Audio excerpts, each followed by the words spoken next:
Live streaming sounds very strange. Or YouTube Live. How about that? Yeah. Streaming 'cause live on YouTube. There you go. Because otherwise, the opposite of that is dead streaming, and I don't know what that is.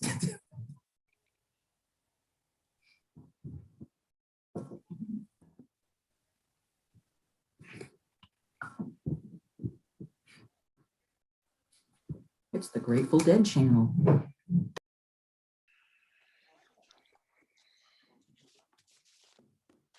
Okay, we are ready to begin whenever you are, Commission President Rocky Smith. All right, we are going to open the City Commission work session for March 9th, 2021, and we'll do roll call. Commissioner Denise McGriff, I am here. Commissioner Frank O'Donnell, Here. Commissioner Rachel Lyles Smith, Here. and Commission President Rocky Smith. Here. All right, so first we look at our future agenda items. Is there anything that anyone wants to change or talk about regarding the list of future agenda items? Commissioner O'Donnell. I know we're going to deal with the annexation piece tonight, but we had a recent experience with some of the city codes. And I see that's in there at an undetermined time. And maybe we should think about maybe moving that up into queue. Other than that, no other comments. Which one are you referring to? You go down and there's in no particular order, and it talks about city code, Oregon City Municipal Code. And, recent decisions that we made, maybe we could have had maybe a stronger code to help us with that decision. And it's just a question if we can. I still don't see. You're talking about additional upcoming items? Yeah. Okay. In no particular order. Let's not get bogged down on it. I just want to mention, if you don't see it, we'll just let it go and talk about it later. Okay. All right. I want to ask about land use 101. I think we're probably ready for land use 201.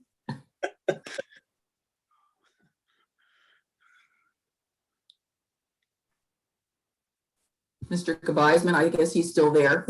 I am still here, and I think you're right. You may even be ready for some upper level classes, but I think 201 might be a better way to term it. You've gotten an education whether you wanted one or not, and we'll see if we can make it put it into context and make it more helpful. And I guess I'd just point out on that one, I think some of that, the timing on that may depend on the election results tonight. No reason to do it until we have a full 5 commissioners. Well, maybe I can take the advanced level course. Depending on who's elected, you might need to start with the 101. Well, I'm not disputing that. I'm just saying that, been there, done that. And I know it's to be able to occasionally talk to somebody and really get wonky about the whole thing, because that's, it's what we do as planners. So. And sometimes it's so easy to get caught up in that upper level stuff that you forget, the basics, and that some other people haven't been involved in the conversation for as long as you have. And it's good to be brought back and make sure those fundamental building blocks, everybody's on the same level. I have them all cribbed right here on my arm here, so I can refer to them at any time. I got a question. Go ahead. The police annual report in May, will that include maybe an update from the homeless liaison about the homelessness as part of the police report? And Chief Ban can respond. So I guess my sort of thought was. Hey Jim, why don't you start over? You're breaking up pretty bad. Okay. Is it? No. Turn your video Let me. off. I'm gonna turn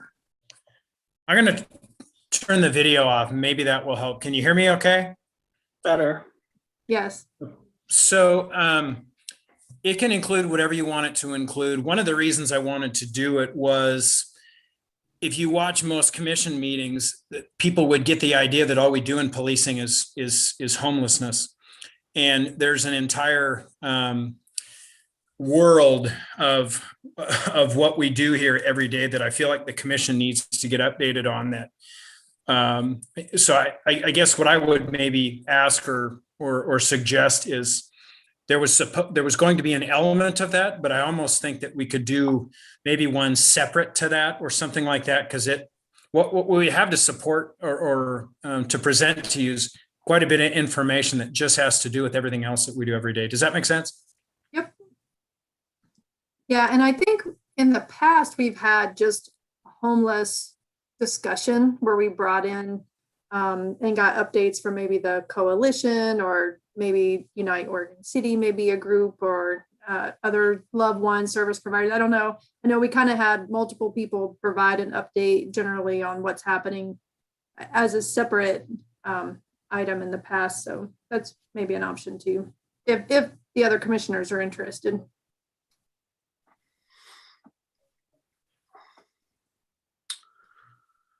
Commissioner McGriff. Yeah, I would concur that I would like to hear what Jim had initially suggested as sort of an overall report, because again, there are a myriad of activities that go on in the police department that I agree with him that people are just not aware of. And I think it's important for people to get the 360 picture about Oregon City policing. Oh, I agree. That's why I was asking what was being included in the annual report. I just wasn't sure. So One other thing I'd say is that as we've been having conversations offline about the goals, I think this was going to be one of the key pieces. If you remember, one of those had to do with sort of formalizing our structure, and that would basically begin with everything you're talking about sort of everything that we're doing, and then what needs to be done. So that has been a topic we've been preparing to do as it relates to your goals. okay. All right. Discussion items. We have Clackamas Water Environmental Services Annual Report.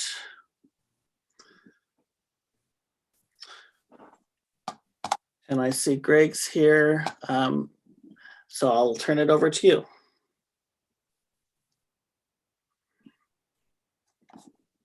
Sorry about that. Thank you, commissioners. My name is Greg Geist. I'm the director of Clackamas Water Environment Services. I'm going to go ahead and share my screen if I'm able. And start the presentation. Can folks see and hear me? Yes. Excellent. All right. So thank you again for the time on your agenda tonight. I very much appreciate the opportunity to present WES's 2020 annual report. As you've had experienced, we've had one heck of a year. Fires, floods, an ice storm, and a global pandemic. Very challenging conditions. WES staff are working, facing challenging conditions, working long hours. But I want to ensure you and the citizens of Oregon City that we're on the job. We've been on the job since day one, protecting public health and the environment. And we've actually managed to accomplish a few things this past year, and we've got things planned for the coming. And so I'd like to share that with you. For mostly the public, this is a map of the service area for Clackamas Water Environment Services. We serve approximately 190,000 residents, mostly in the urbanized portion of Clackamas County, the cities of Westland, Gladstone, Oregon City, Happy Valley, Milwaukee, and that industrial or the unincorporated urbanized area of Clackamas County. We have about 360 miles of pipe in the ground, over 20 pump stations, and we treat over 7 billion gallons of wastewater per year. and we take what goes down your toilet and we make three main things. We make clean water, which is important because that's what goes back out to the Willamette River. We make electricity, and we make a natural fertilizer that is trucked out to Eastern Oregon for use on agricultural fields.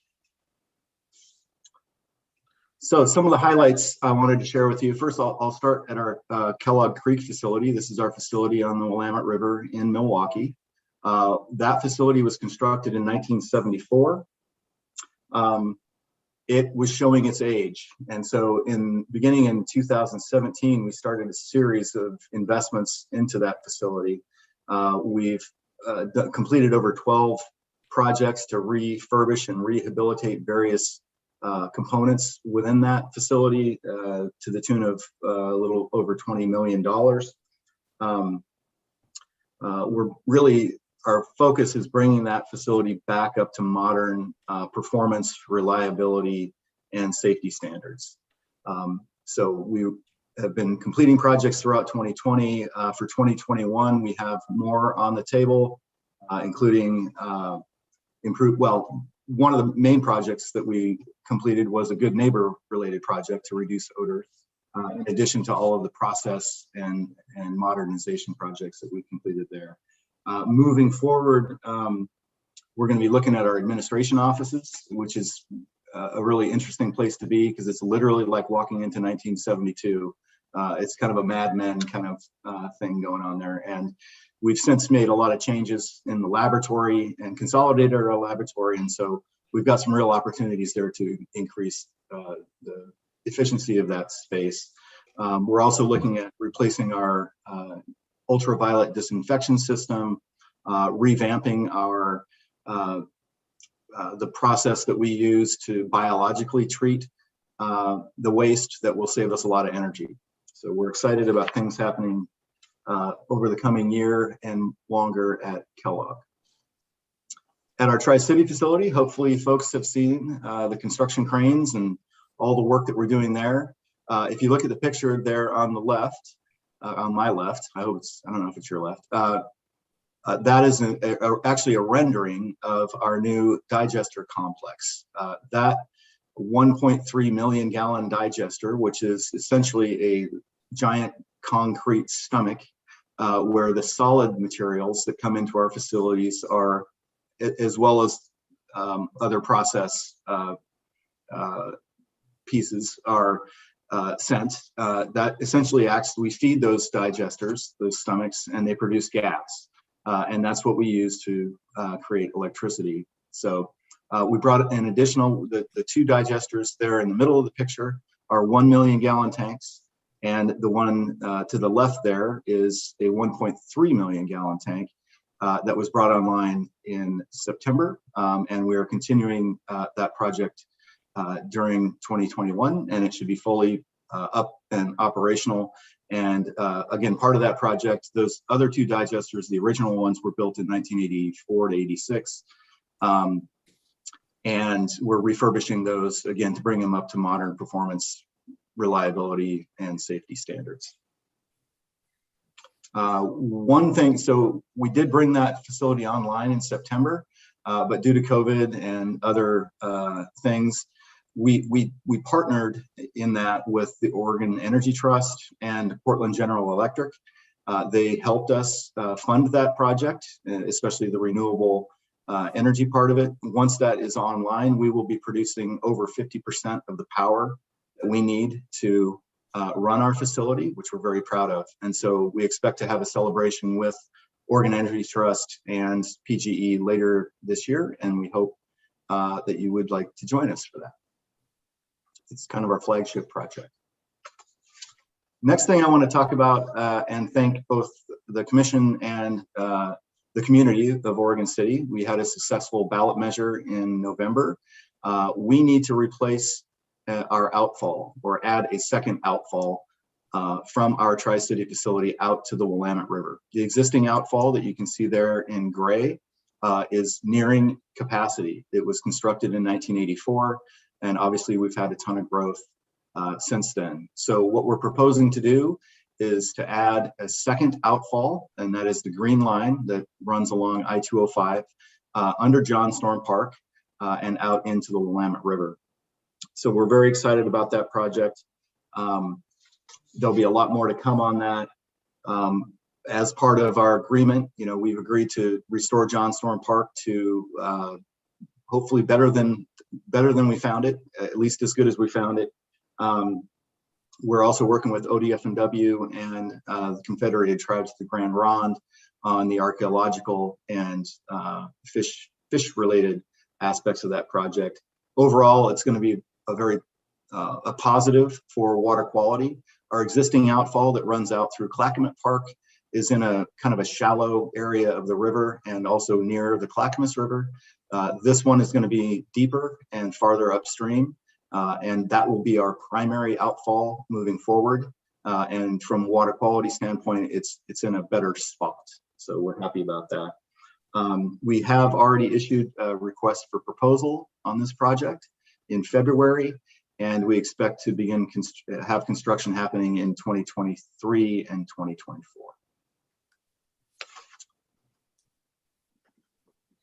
I don't know how to go back. Oh, there we go. Okay, so I also wanted to call attention to that geographic area. You can see our treatment facility in the upper right there, the Cove area, down to the Clackamas River, and then over to 205. And that roughly corresponds with the geographic area that was established for the Good Neighbor Fund that we have with Oregon City and Gladstone.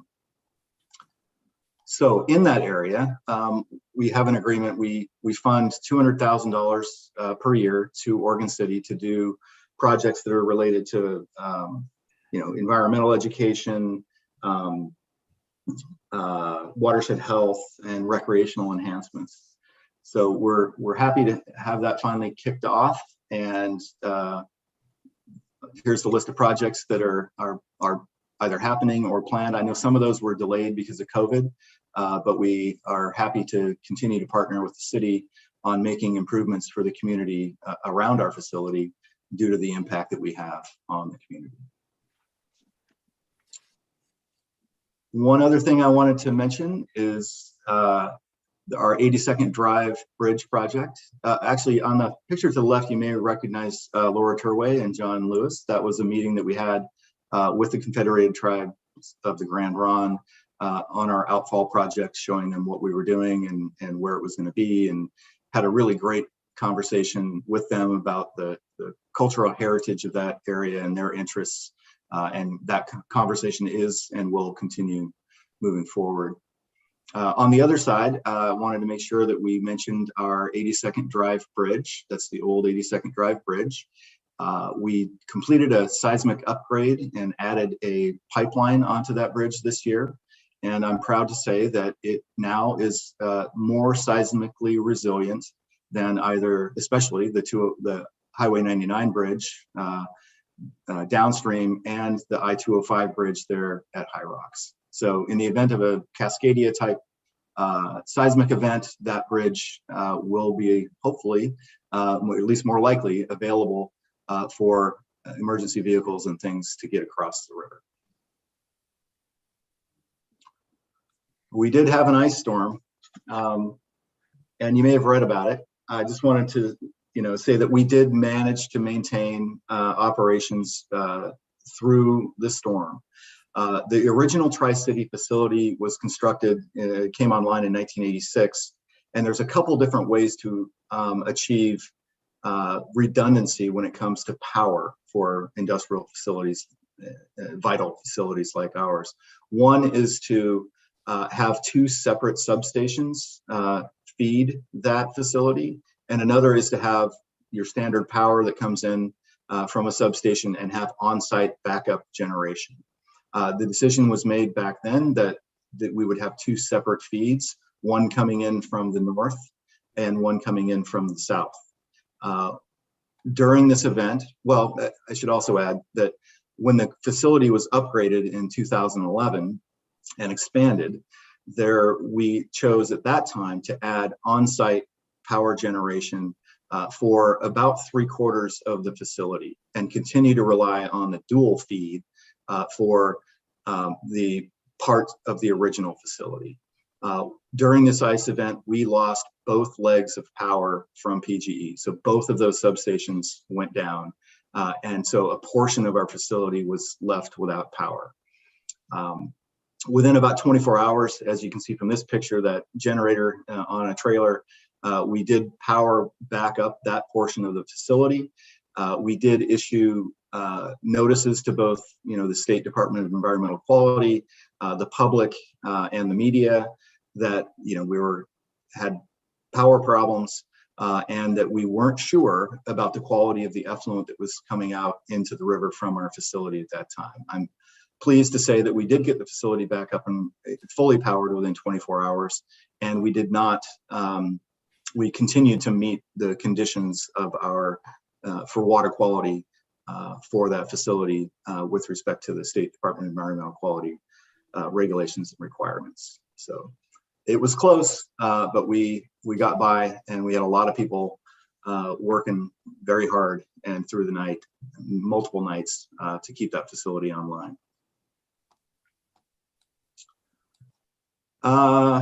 Just wanted to, transition into, we, like the city of Oregon City, own and operate portions of 360 miles worth of underground pipe.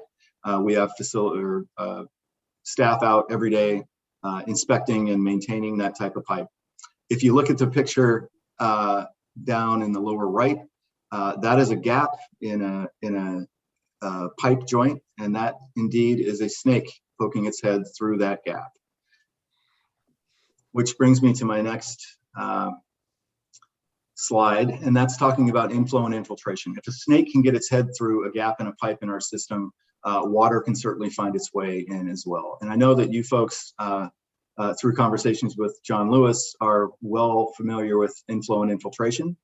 So I won't spend a lot of time on this, but inflow is basically pipes that are connected to the sanitary sewer system that should be connected to the storm sewer system. So that's downspouts, roof drains, and catch basins in streets. Infiltration is what you see there on the right, which is either holes or separated joints in our sewer collection pipes that allow rainwater and groundwater, ultimately groundwater, to get into our pipes. It's a big problem, and I'm going to talk more about that. So a couple of years ago, in 2019, WES completed a collection system master plan, and which looked at all of our collection system. We monitored it, we modeled it. As you can see, this is a map of essentially our service area that I showed you before. The city of Oregon City and West Linn and Gladstone have also completed collection system master plans. And so we kind of put our minds together, our heads together, and combined or shared data and identified 19 subbasins that we need to significantly reduce the amount of inflow and infiltration in. And those are the red areas shown on those maps. And you can see up on towards the top, there's a pretty large area that is in a portion of the collection system that WES owns and operates. There's also a portion in Oregon City, West Linn, Gladstone, virtually everyone that we serve. You'll see that the area up to the upper left is Milwaukee, and they are in the process of completing a collection system master plan now. And so we will know more about that area hopefully within the next year or so.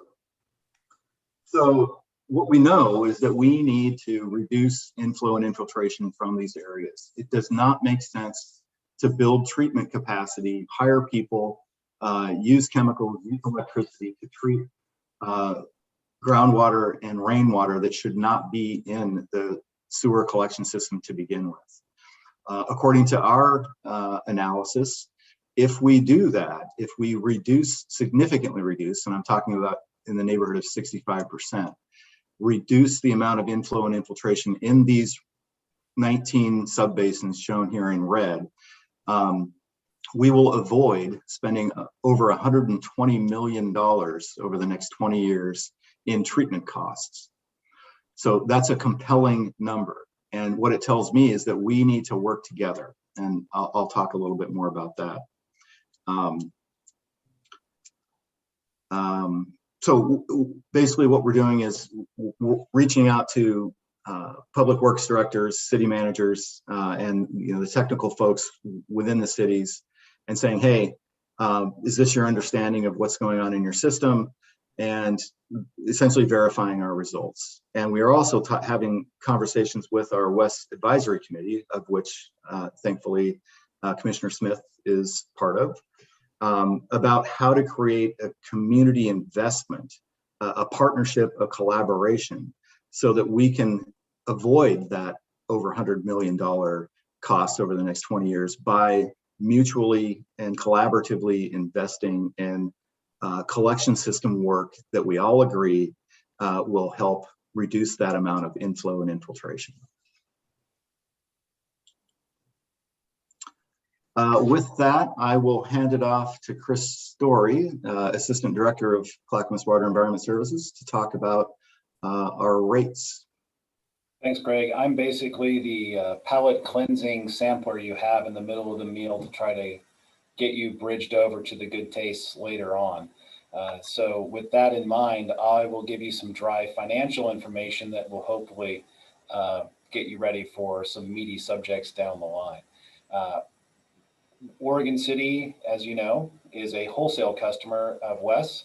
So you are charged just the wholesale rate, which is to say the costs of the treatment works, the treatment plants, the key pump stations related to the interceptors, but not for the collection system within your city. You have your own rate that you charge and your own staff that is managed by Mr. Lewis, who accomplishes that.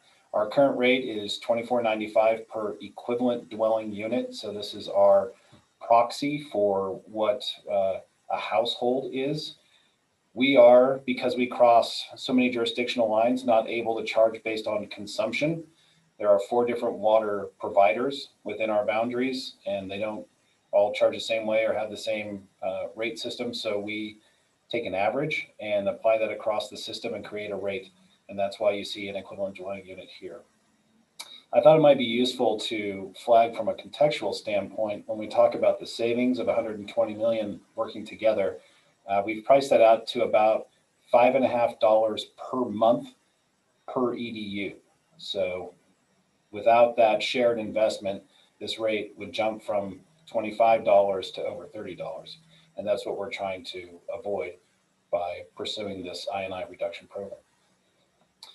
On the next slide, you'll see a historical trend that looks at what our rates have been doing.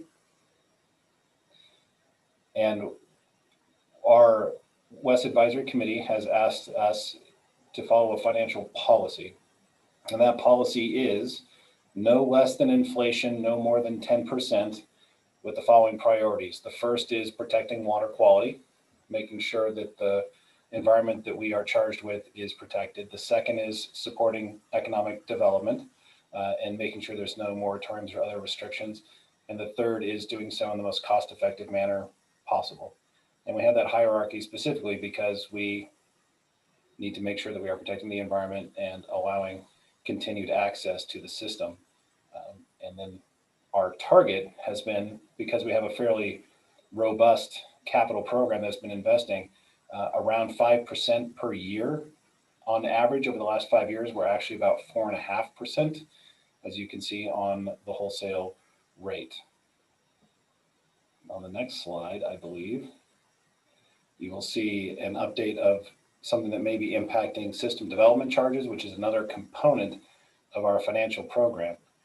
So WES has undertaken a systemic review of our development and just general rules and regulations. As part of that, we examined what impacts new connections are having on our system and charging a system development charge that tries to recoup a substantial portion of that cost. I understand you're having the exact same conversation around your water system.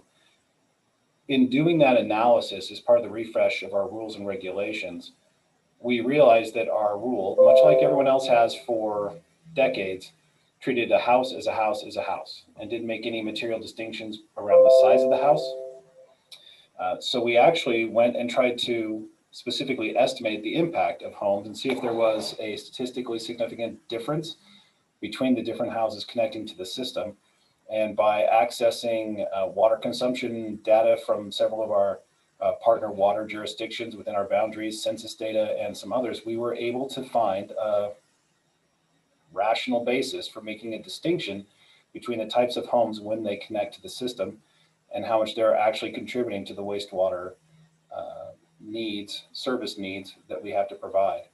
And what this would allow, and what Wes is proposing in the current rules and regulations that are out for public comment right now, is to create a distinction with a baseline of one equivalent dwelling unit as sort of the midpoint, and then you vary from that based on the square footage of the home. Larger homes will pay more, smaller homes will pay less. We already charge 80% for multifamily housing like apartments, and we want to be able to offer those distinctions for smaller single family dwellings and even all the way down to ADUs, so that we're able to show, you might say, people only pay for the system contributions that they're actually making. This is not law yet. It's still subject to public comment, and if you have any comments, we would welcome them. It then needs to go up to the Board of County Commissioners for consideration and ultimately adoption as an ordinance. We are targeting getting this online this summer, and so we would be able to offer this distinction or tiering of SDCs starting in the new fiscal year. And with that, I think your palate is probably cleansed, and I'll turn it back over to Greg.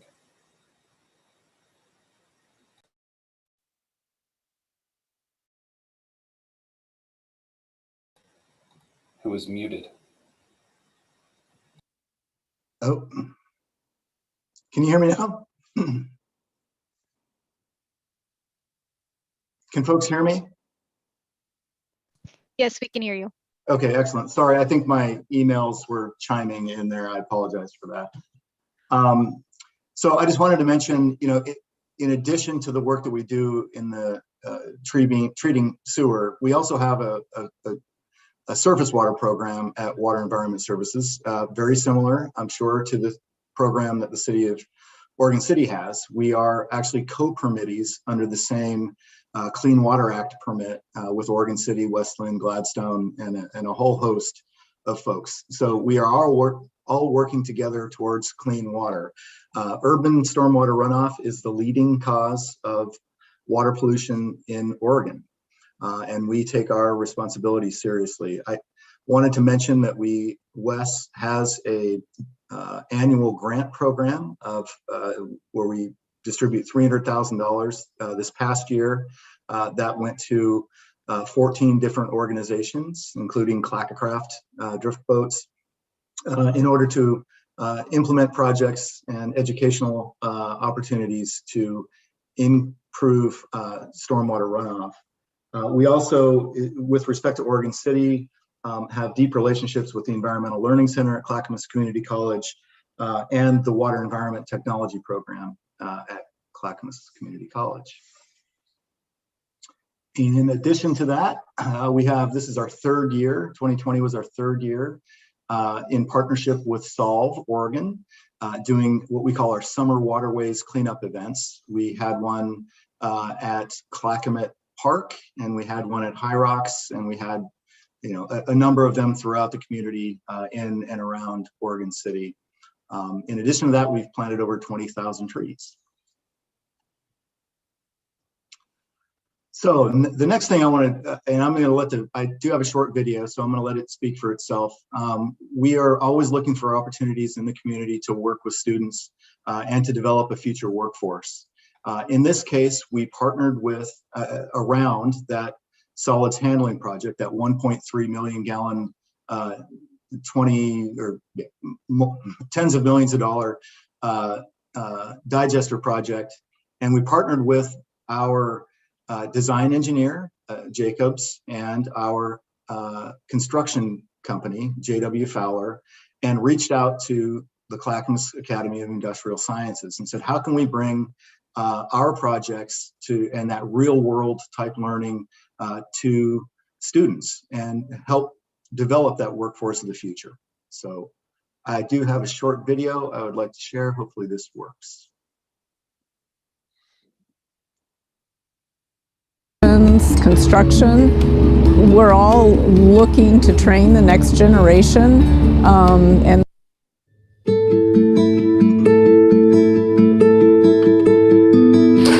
how many people ever heard of Water Environment Services? This is the place when you turn on the sink, when you take a shower, when you flush the toilet, when you wash water and it goes down the drain, where does it go? It goes to the Water Environment Services facility. For the next month, we are going to be working on a project that's currently underway at the Water Environment Services facility. They are putting in an expansion to handle more because this area is growing. And in doing that, they had to dig a big pit for the structure. You guys are going to design that pit. it began with Fowler and Jacobs and Wes, three of us sitting together at a meeting and just kind of brainstorming. Engineering, operations, construction. We're all looking to train the next generation, and this was a way for all of us to collaborate and expose kids to all the different parts of this project. There is no doubt that in the industry today there's a whole lot more jobs than there are people, and we've been hearing about it coming for 20 years, and it's here kind of with a vengeance. So I think it's an awesome opportunity for kids. I think we've undersold ourselves as an industry, and I think we really need to market what we offer. Yeah, like any industry, engineering is really seeing a large portion of those baby boomer types of folks retiring. For the young folks, it's a great business to get into and stay busy for their whole working career. Some of them are learning for the first time that when they take a shower, the water comes here. They're learning about the construction. They're asking questions of the people involved to gather information for their problem. And they're getting to see firsthand what the real project looks like. They've been getting an overview of the work that it took to put the procurement together and advertise and bid the project, the instructions on how to build it, the plans and the specifications. And then they'll be working with one of our estimators to kind of work on a math problem. They're going to talk about what it took to estimate the size of the hole and the cost that it would take to excavate for the tanks and for the buildings for the project. And I'm really kind of blown away by the involvement that's happening with Jacobs and Fowler and Wes. And the students are going to have to stand up in front of them at the end and say, I think I have to haul away this much. I think it's going to cost this much. Here's my bid. And it's that tangible, I'm going to be held accountable for what I'm doing and people are going to see it, that makes it a big deal. Come on in.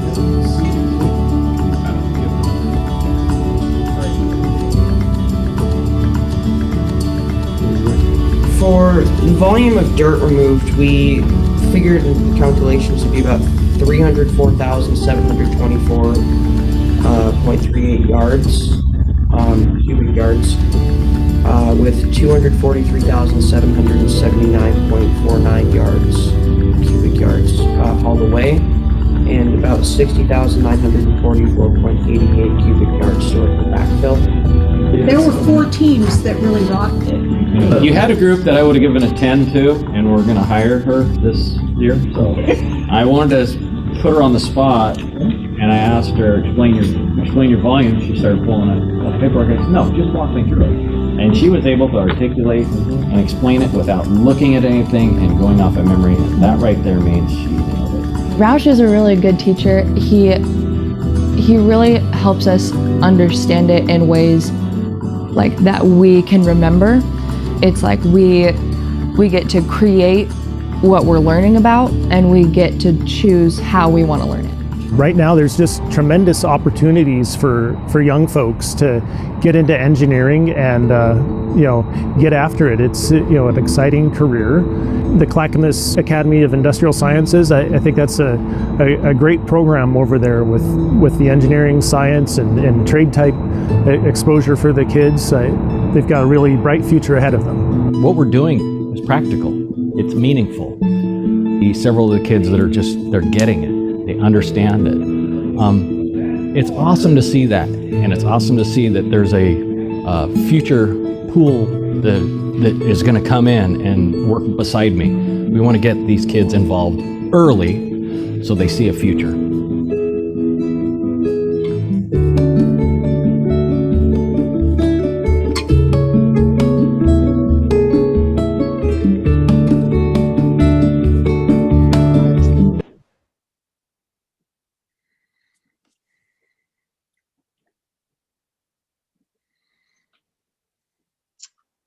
And with that, I will conclude. I just wanted to say a special thanks to the folks from Oregon City that are on Wes's advisory committee, David Schlief from 503 Distillery, Commissioner Rocky Smith, and William Gifford.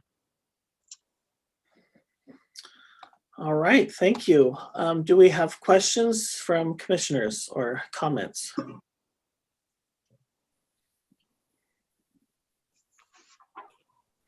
Commissioner O'Donnell. I actually have two questions. One is general in nature, and the other one is more specific to the I&I piece. So I was interested when you talked about the Kellogg Creek facility, and I presume that most of your revenue for capital expenditures comes from rates. When you undertake a major renovation to something like that, it would appear to serve primarily Milwaukee. How do you share those costs among the ratepayers? Do all cities contribute equally, or is there a difference in rate schedule where Milwaukee would pay more because that influences them? Right. So no, we don't.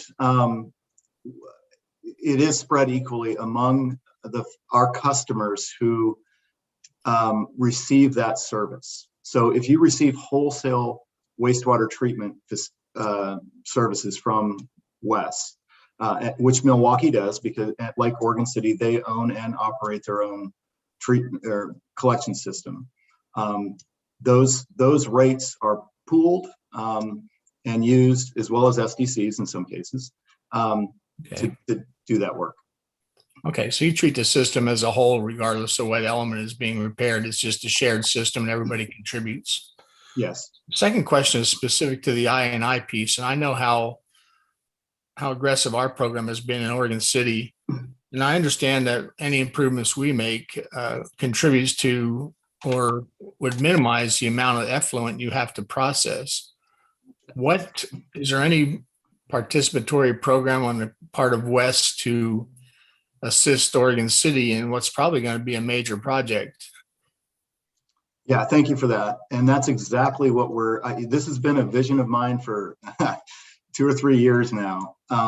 We've known, so when we think about capacity in the wastewater world, we think about 3 things. The solids handling capacity, which is what we're addressing with the new digester.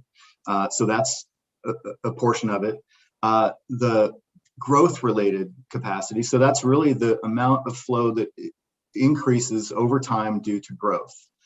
During like a dry weather time, during the summertime, you add houses, you add flow, you need to build capacity for that. And then wet weather capacity. That's the next thing on our horizon is we need to accommodate wet weather capacity. To me, I think of it as, having the entire family or maybe neighborhood over for Thanksgiving dinner and not being able to feed everybody is not an option. We need to treat what comes down the pipe. And so what we're currently talking about at the WES Advisory Committee, and there's a white paper, a nice memo that Chris Story put together, is how we can partner and collaborate on that work. And what we're proposing, or what's currently on the table or in discussion, is that Water Environment Services would fund 33% of I&I reduction projects within the communities that we serve. And that those projects, we would agree on a goal, we would set up an agreement, and we would agree to fund the projects that make a meaningful impact on inflow and infiltration. And we would fund 33% of those projects. And that would be applied uniformly among all the participating cities? Yes. So what we're envisioning, I've called this the first step in a 1,000-mile journey. The planning horizon that we're looking at is 20 years. That $100+ million figure that we were talking about is over the next 20 years. I think that it's important to get something going early. What I would like to see, and again, this is subject to a lot of discussion moving forward, both amongst the advisory committee, the board, and the local elected officials, is a 3 to 5 year pilot project where we have looked at the capital improvement plans for the various cities that we serve and looked at what I&I projects are currently on the books. And we think that we can fund that 33% of what people are currently planning to implement. That could change, if this 33% really moves the needle and gets people energized, and we have a flood of inflow and infiltration projects. We'll need to have a conversation about that. But this is something that we would revisit through our advisory committee and our budgeting process on an annual basis. But right now, with what we see coming down the pipe, we can make this commitment, this financial commitment to the cities that we serve. And we think that it's a wise investment. I have a final question. It's an operational question. It's always troubled me. I've always been told that Wes cannot differentiate between the percentage of effluent contributed for processing among the cities. Like, you don't know if Oregon City's at 20% or 25 or 30, or is that true? Is all these are commingled, and or can you identify our different contributions to your processing? Yes, we can. And it's not super clear, there's different flows coming in from different areas, and we have flow meters, and we always have, and we're actually expanding our flow metering network. But when I shared that map of those red areas, that was based on very well documented flow monitoring and modeling that we can differentiate, between those 19 subbasins that span, that cover portions of our entire system. We have a pretty detailed understanding of where flows are coming from. Okay, thank you. All right, Commissioner Lassmith. Thank you. I only have a couple of comments. First, I was happy to hear about your power redundancy that was set up, that you got to test, like we all tested our systems recently with the ice storm. And, I'm sure you will be doing what we did, which would be highlighting any gaps in our emergency response plans. And so, I just want to say I took note of that, and it sounded like you had a pretty good system in place to get your systems back online pretty quickly. So I, just in general emergency response, I saw you nodding your head of yes, like learning from the event. Is there anything that we need to improve? And then going forward. My second comment is about the program with the school that you shared with the video. I really enjoyed that. I'm glad you're working with students and helping them learn about maybe systems or processes that they had never learned about or heard about before, or really had the opportunity to dive into. So there's definitely a need for trades education, and I appreciate the work that you're doing there. And then my third comment is about the tiered system for the SDCs. That to me sounds like an approach that I would be happy to support, because I feel like it is a more equitable form of SDC charge for those smaller houses to, have a smaller fee to pay. Just seems kind of logical. So I think it helps everybody that are in multiple tiers of our housing situations. So anything that we can do to help out those that are on the lower income with smaller houses to pay smaller fees, or anything that would help the development, the alignment of the fees to the size of the development seems like a right and correct approach in my mind. So I like what you presented there. So thanks. Thank you. I also like that. It's a very elegant outcome. Our obligation is to,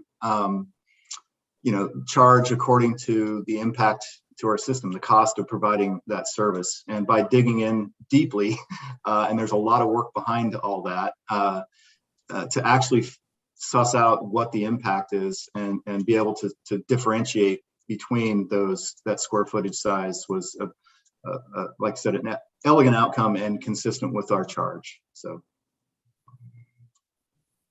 Commissioner McGriff.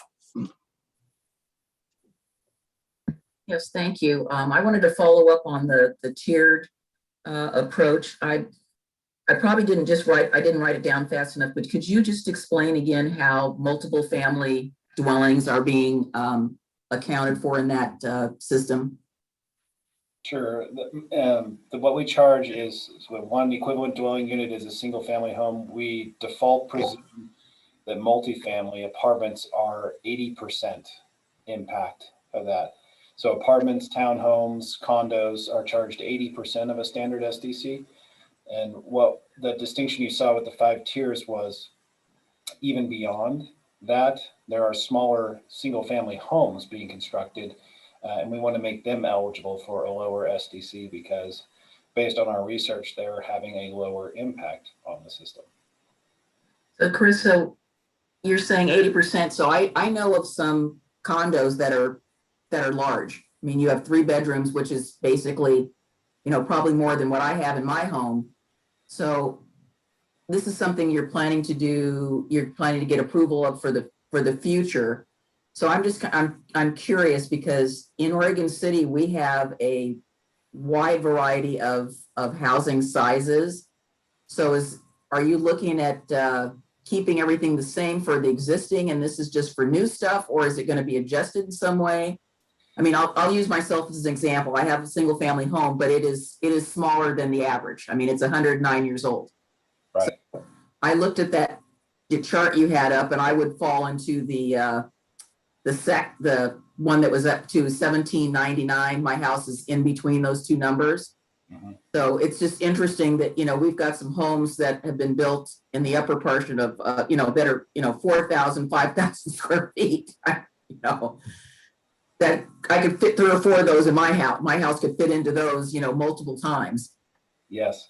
And I'll make the distinction. It won't be retroactive unless it's a permit that someone has pulled but not acted upon. We collect SDCs at the time that the permit is sort of acted upon. I suspect the same way that your development review process works as well. So it's not going to be retroactive to that extent. It certainly will apply to development in Oregon City in the same way that it would apply to anywhere else in our jurisdiction. And again, this is just the wholesale SDC. So your city will have its own retail wastewater SDC on top of it and other SDCs you may charge for water or parks or whatever.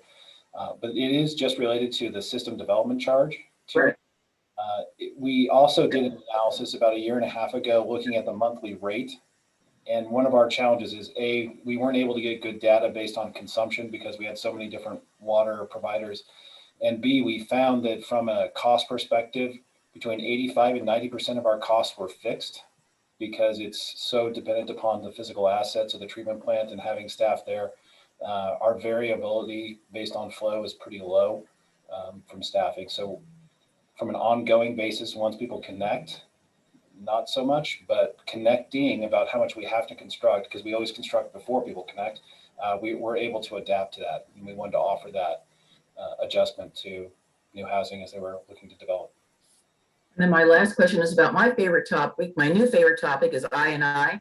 And I think Commissioner O'Donnell asked about the fact that you said that you have a way of, Oregon City has this much, Westland has that much. Can that information be helpful to the cities to determine kind of what we're doing and looking at our baseline as to, how much we're putting into the system and how much we'd like to probably try to reduce that? Yeah, I'd be happy to let John Lewis take a crack at that. But yes, each city is unique. Oregon City, I know that there's discussions about the efficacy of reducing I&I by replacing laterals from the street to homes. That's a perfectly, viable and valid way of doing that. Gladstone, as I think we all know, they're not as far down the road as Oregon City. Our system issues in the areas that we serve, we've got big trunk lines, collection lines that run down creek beds. So, obviously Happy Valley is fairly new development. And so the fact that we're seeing excessive I&I in our system tells us, at least points us in the direction of we need to fix and make sure that those large trunk lines aren't getting creek water inside of them. So the solution for an I&I issue in any of those 19, what we call pipe sheds, is going to be different. And the cities themselves know a whole heck of a lot more about their own systems than we do. And so what I envisioned was a really flexible approach. We're just interested in reducing I&I. We don't care where it comes from. We just want to get rid of it, and empowering the cities and partnering and collaborating and supporting them financially on their own work within their own systems is really my goal. Good. Well, thank you. You said the magic word, supporting financially. I like that. Commissioner O'Donnell. It's just a quick question. You mentioned laterals, and we've looked at how, quite honestly, it could be prohibitive to repair those. It'll be quite a burden on homeowners. That 33% would apply to those type of repairs that would minimize effluent? So what we're proposing to do, and I don't know how familiar folks are, I know Tony is, with the Good Neighbor agreement that we established with both Oregon City and Gladstone. The discussion right now, and again, this is subject to conversations at the advisory committee, at the board, and with you folks, is that we would establish and we would use our technical staff and your technical staff to really kind of build a bucket and say, here's what we're trying to achieve. And here's generally the types of projects that are going to help us achieve this goal. That could be lateral replacement in Oregon City. That could be even some initial studies and other work in Gladstone. It's going to be different for us. But to provide that level of flexibility is what we're shooting for. Does that answer your question? Sorry. It sounds like it would be eligible for subsidy because Yes, it would be, okay. That's the answer. Thanks. And one caveat that I should note to make sure we're being very clear, when Greg showed that map of the 19 subbasins, that's out of 62. So you saw a lot of areas that weren't flagged. A certain amount of I&I is inevitable and expected. So the fact that there's some I&I is not in any way an indictment of the system or the work that's being maintained. It's excessive I&I that we need to reduce. So the agreement is targeted for any of those types of projects, ranging from studies to follow-up monitoring and the capital projects and planning and effort in between within those 19 pipe sheds or subbasins that we've identified. It's not everywhere, and it's not all projects. It's really aiming to shave that peak down so that it's at a manageable level. Well, I actually believe that Oregon City, and I'll let John Lewis comment on this, I think we're ahead of the curve on our investigation into I&I. And then I guess my other thought was you're going to have a fixed amount of dollars, and you're probably going to want to try to impact the greatest contributors to I&I first. So I'm not sure how you'll allocate those dollars. I'll let John talk on the first before I talk to the second. Thank you, commissioners, and Greg, that was great to watch. I loved some of the educational piece to that too. Didn't realize that was going on, so it was good to watch that too. So what I've heard from Greg and the team is that looks like we're trying to build a program, and it sounds pretty flexible at this point in time. I hope that continues because flexibility is good for us and probably for Wes. We're proposing yet to be approved, but we're proposing a pretty significant capital program in our wastewater on our wastewater side. So I think in the 2-year budget, I don't remember the number exactly, but it's just under $7 million worth of capital construction. And the question is, how do we deliver that in an effective way and in a way that, does what we want it to do? It's all around I&I. So we need to be not only, effective at doing that across our community in a way that they appreciate and not, burn us at the stake over, and we do it in a way that really is effective at hitting that 65% reduction mark. And so we still need to come back to that question about lateral repairs. And I like what I'm hearing from Greg and Chris and Shelley. So I think we're headed in the right direction. We'll want to bring that back to the City Commission for further discussion. We'll want to hear what the advisory committee really lands on. But again, it can we are a little bit ahead on our evaluation, but with a program that robust is what we're talking about, there's a lot more of that kind of work, whether it be TV inspection, smoke testing, flow monitoring, all those things that go along with the program that continues on with an annual expenditure year after year. Probably not that robust, but it will continue for several years because pipelines aren't going to stop leaking. At least the old ones aren't. So thank you for that opportunity. Greg, one thing that I wanted to ask while you're in front of the commission, stormwater is, so the wastewater piece, when Wes combined treatment plants and kind of came up with the new Clackamas County West piece, wastewater is essentially kind of a group effort. I remember when on the stormwater side, when Wes was SWIMAC, I think that was the term. It was a small stormwater group that was under the West umbrella of services. And so, just when I look at the educational programs, when I look at the stormwater programs that Wes kicks off, I don't know how much of that is attributed or paid for through wastewater rates and how much of it is actually stormwater related. But I want someday in the future, it'd be good to have a better understanding of that piece too, because again, I know our commission has always been concerned about that equity question. And I think we got the answer about that on the wastewater side. On the stormwater side, it would just be good to fully kind of understand how big that customer base is and what those expenditures look like from both the stormwater wastewater side. And but you don't have to answer that tonight. I can give you just a 30-second version.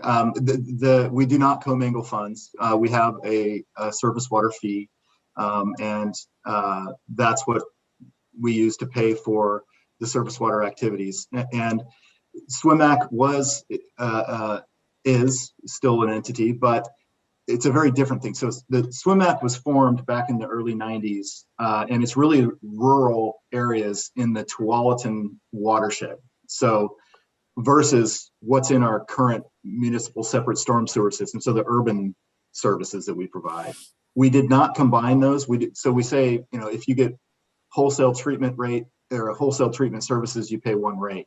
We have not combined that on the stormwater side because we do very different things in the urbanized area that's under a municipal separate stormwater permit than we do in that rural area that only exists because of a state regulation that kind of required it to exist. So we have much lower surface water rates in that area, in the rural Tualatin area than we do in our urbanized area because we frankly just don't do a whole lot of work out there.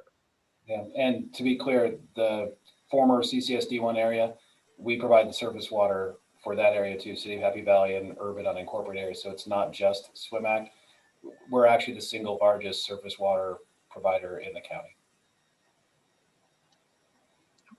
But happy to talk more about that. It's a little more complex picture. Yeah, I know it's complex. Yeah, I'm trying to figure that out for years. So still can't figure it out. But thank you.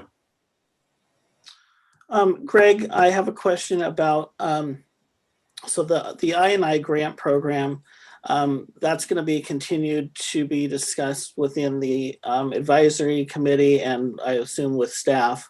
And then at what point will that go to the county commission?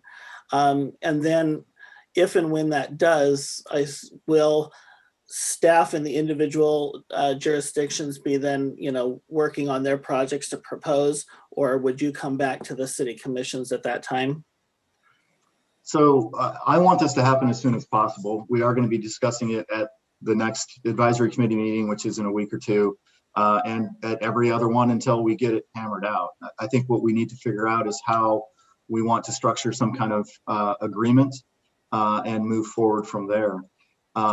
How we, and again, I'm a keep it simple kind of person. I don't know where it's going to land, but my sense is that the professionals in the cities, the engineers, the public works folks, know what projects are important, know what projects are going to make a difference, and that we don't need to have an elaborate kind of evaluation process whereby West staff would review and approve that type of work.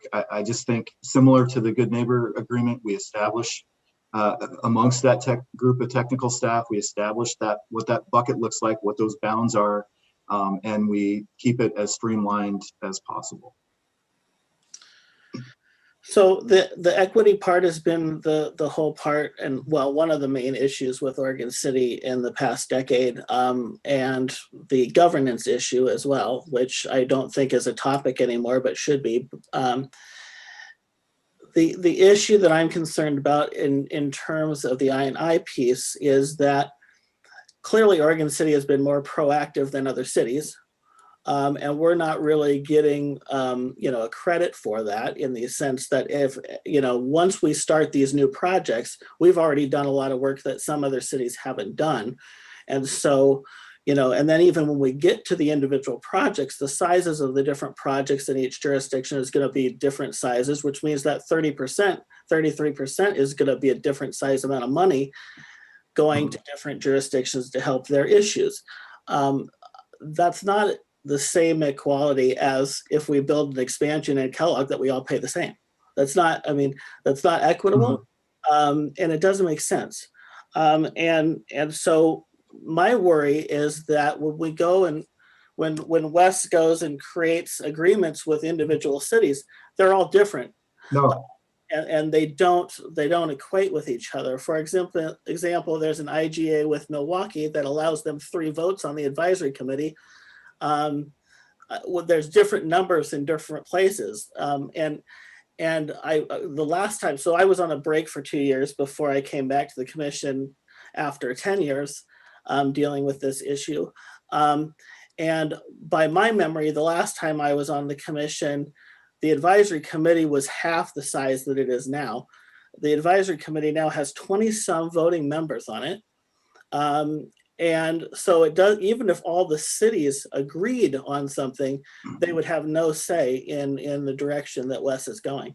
And so I don't understand also how all those other voting members are on the advisory committee and how they're appointed. Elected representatives are obviously elected and we serve in that position. The individual citizen members representing the cities are selected by West, I suppose, so they don't necessarily have the same viewpoints as the cities that they're serving for. And then the other half of the advisory committee, I assume, is all West appointed, correct? They're appointed through the county. Right. Just like any other advisory board and commission. There's special provisions. So more than half of it is, I mean, what are the numbers that are appointed by the county versus that are elected representatives? So there's elected representatives from each of the cities that we serve. And I recognize, there was a lot there, Commissioner Smith. So I'll start with this. A lot has changed with the advisory committee since I was last there. And drastically so. And so I want to know kind of how that has changed from 2 to 3 years ago to where it is now, because there was an issue at the time about, and quite clearly that our former mayor stopped going to West meetings. He would attend West advisory meetings for years after I did. I was attending West advisory meetings 10, 12 years ago when Oregon City, Westland, and Gladstone were still debating whether or not we wanted to actually deal with the governance issue of Tri-Cities. So it's changed in very many variations since then. And the honest piece is a lot of us that have sat on the West Advisory Committee either don't feel that it's beneficial, don't feel that we're being heard, so much so that in many years we didn't attend. And so I'm back on there because I know the history, and our former mayor didn't want to have anything to do with it. But we still haven't answered the main questions that we've been asking for the last decade, the equity piece, the governance piece. And now that there's 20 some members on the advisory committee, there's really no purpose in our participating in those advisories meetings when most of what we're saying doesn't have any impact on what the advisory committee is going to do anyway. I'll leave it at that. Okay, if I can respond, I will say, we did go through a process through the Oregon Consensus, through the governor's office on governance, and subsequently revamped the advisory committee to make sure that we had elected officials from each of the communities that we serve. The advisory committee is 21 members representing business, development, environmental, education interests, and private citizens within the county. As a part of the outcome of that Oregon Consensus resolution process, we amended the bylaws to allow the elected members, if they chose, say they don't feel heard or they don't agree with a recommendation, that they have the ability to convene and on their own with us and kind of have a conversation amongst the elected officials. Chris, can you elaborate on that? Sure. It's really reflected in an intergovernmental agreement that this commission approved. I believe it was last year, maybe 2019. Boy, it's all a little hazy right now. That reflected basically the exact concept that you're addressing, Commissioner Smith, which is the cities wanted to make sure their voice was not lost in a large crowd. And they participated in the deliberations, recognizing that ratepayers and others have a right to have their voice shared, but that there's in some ways a special interest for the city jurisdictions to be able to share their voice, and they have the ability to basically separate themselves from that advisory committee and then provide direct feedback specifically to the Board of County Commissioners on their own. It did require the cities to cooperate to do so. There was some concern that they didn't want one city to be able to poll everybody one way or another. There was a need for some consensus building amongst the elected officials to go that route. So I knew about the Oregon Consensus piece. I didn't really know the outcome of that. So there was a gap there that I'm still trying to catch up on and on the changes that have happened. Commissioner O'Donnell.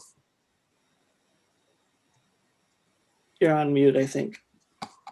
This is just a follow-up question. I think I know the answer. Since we view the system as a whole, if there was a growth area, just pick Happy Valley to pick on them, and that necessitated a satellite station or a large expenditure for a capital expense to service that area. And it could be Oregon City, it could be any of the cities.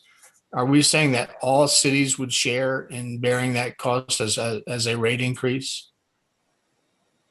Oh, go ahead, Chris. You say all ratepayers? Yes. Not cities. All ratepayers within the individual cities. And the unincorporated area. I would actually note the single largest pool of customers is in the unincorporated area outside the cities. From a growth standpoint, we charge an SDC, and you saw the tiering, to in theory recover that cost. But ultimately, the continued operation is based on the collective pooling of resources betwixt all customers that receive the same service. So for an example, can you tell us how how many, what amount of money we've spent in boring and how many people it's serving. Well, I can't tell you how much we've spent there. We actually did a bit of a rate On model. the new project that they were in boring. Yeah, the new project is decommissioning the boring facility and then constructing a pump station there and diverting it over. How many customers in boring? There's, I believe, on the order of 120, somewhere in that neighborhood. So it's not many, without a doubt. All right. I do want to mention one thing, and I apologize. I just want to make sure that it's on the record because I think others would be grumpy if we didn't make this acknowledgement. You said that Oregon City is quite a ways advanced compared to every other city. I would say every city except Gladstone has made that claim when we've talked to them. Gladstone has said we're behind. Everyone else has said our system's better than other people's. So when we talk about equity or how to address it, I don't think there's agreement about who would be disadvantaged or advantaged around this investment, which is why we're proposing one agreement that everybody would be a party to, not one-off agreements between each city and West. We want everyone to be together and to see transparently how the process will work. Yeah, and I would just, that's absolutely our intention.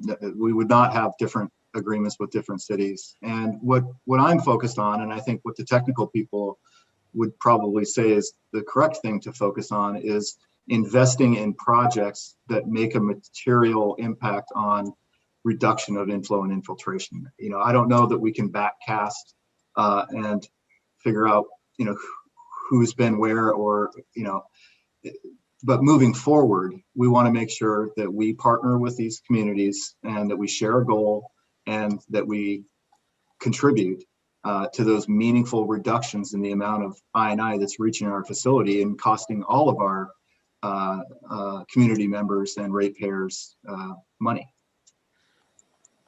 I guess I'm not sure how we can keep it equitable unless we are doing the same exact project in every city and spending the same amount of money in each city. Well, again, somehow tying that to the individual use of the facility by each individual area. Commissioner O'Donnell.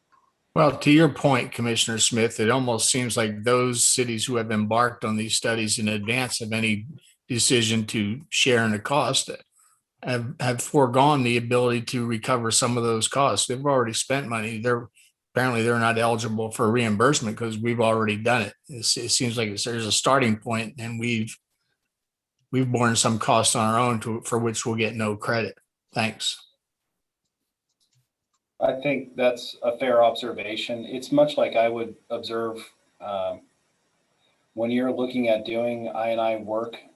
As a resident of Oregon City, I'll note I strongly suspect a lot of that's going to be happening in the McLaughlin area and other more historic neighborhoods of the city where the pipes are substantially older. But I suspect that you're not going to just charge the people in the McLaughlin neighborhood. I, as a resident in a different neighborhood, are still going to pay my flat retail rate, and that's going to help pay for a project in a different neighborhood. It balances out in the end because we're a community together. In the same way, that's how we're looking at the wholesale system. It averages out in the end. All right, any other questions? All right, thank you. We are going on to code amendments, city code amendments to chapter 16.12. Thank you. Sorry, Rachel, did you have your hand up? I didn't. Oh, okay. No, they waved goodbye. I was waiting. Okay.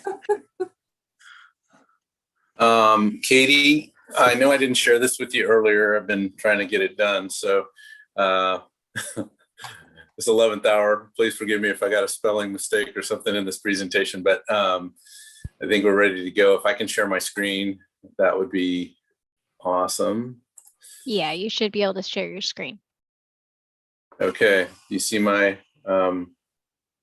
presentation right now? Yes. Yes. Okay.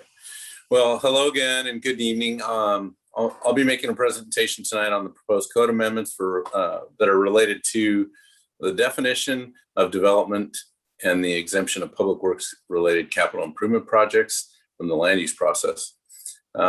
We spoke to you about this on November 18th, and you might remember this slide. It's come up a couple of times.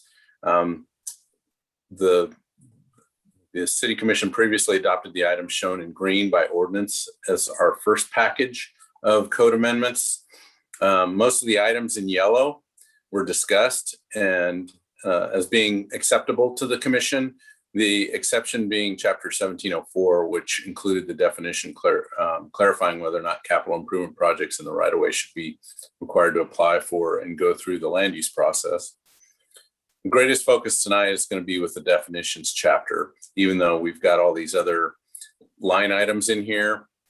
I know we attached the red lines to the reports. I wasn't going to go through those line item by line item because our recollection is the main thing that kind of was concern for the Commission was this idea of kind of exempting capital improvement projects that are in the right of way from the land use process. And then last but not least is that blue item, which was the geologic hazards code section 1744. We anticipate discussing this in another work session coming up in April. So at the November 18, 2020 City Commission meeting, we were given direction detailed certain portions of the proposed code in future work sessions. So given the impact of clarifying definition of CIP and development, having impacts on most other changes in 1612 and 1704, I'd like to take on the meat of 1704, which is really those two definitions. Chapters 1612, most of those meaningful clarifications include some of them support the changes that we're proposing in chapter 1704. So, or maybe they don't support, they're in response to what we're proposing in 1704. So if we don't agree on those definitions, then we'll probably have to go back and rewrite 1612 as well, because it's written as though those code changes are supported. There are some other little things that I noted, work within the right-of-way, lot line adjustments and abandonments, and public capital improvement programs. There's some information on driveways, driveway spacing standards, those kind of things, but those nobody seemed to be too hung up on.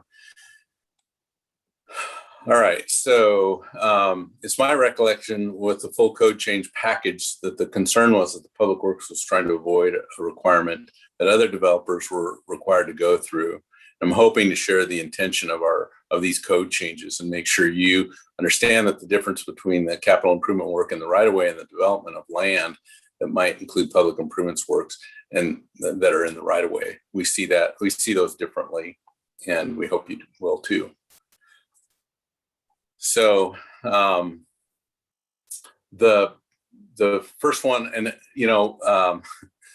the chapter 1704, those definitions are listed in alphabetical order, and we thought for simplicity, rather than to print off the whole section, since we were really only changing a few things, was to put together a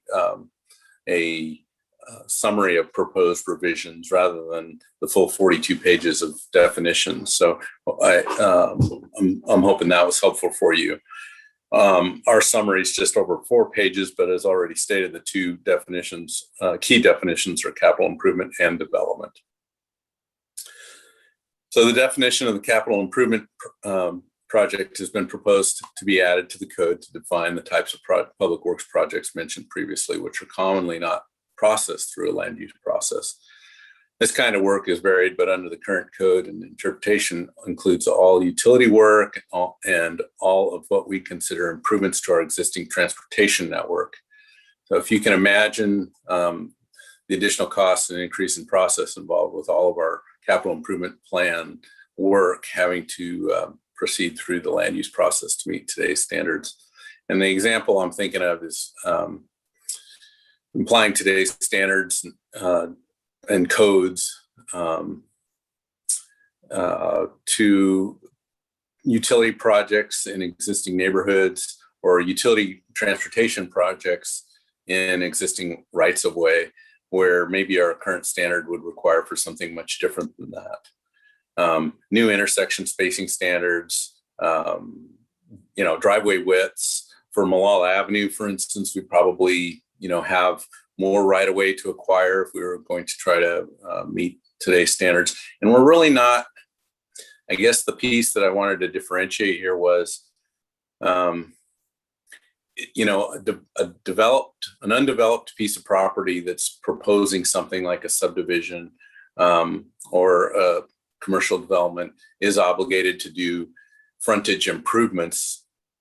They're building a subdivision. They're building something for that would accommodate either a new business or new buildings and have an element of profit, assuming some sort of profit. Most of our projects are not that. They're taking utility rates and trying to improve those projects within the existing rights of way, and at the same time complying with all of our standards and codes. But I think that going through that land use approval process is kind of a new thing for me and something that we hadn't necessarily been practicing. And it seems like this came up kind of more recently, and we just kind of wanted to get it back on the right track. And that's where this added definition comes from. So we're hoping it's clarification language, and does so by kind of presenting some of the kind of projects that we might be talking about here. Sonia? So, Can I ask a question? Yeah, go ahead, Rachel. Can you go back to your definition?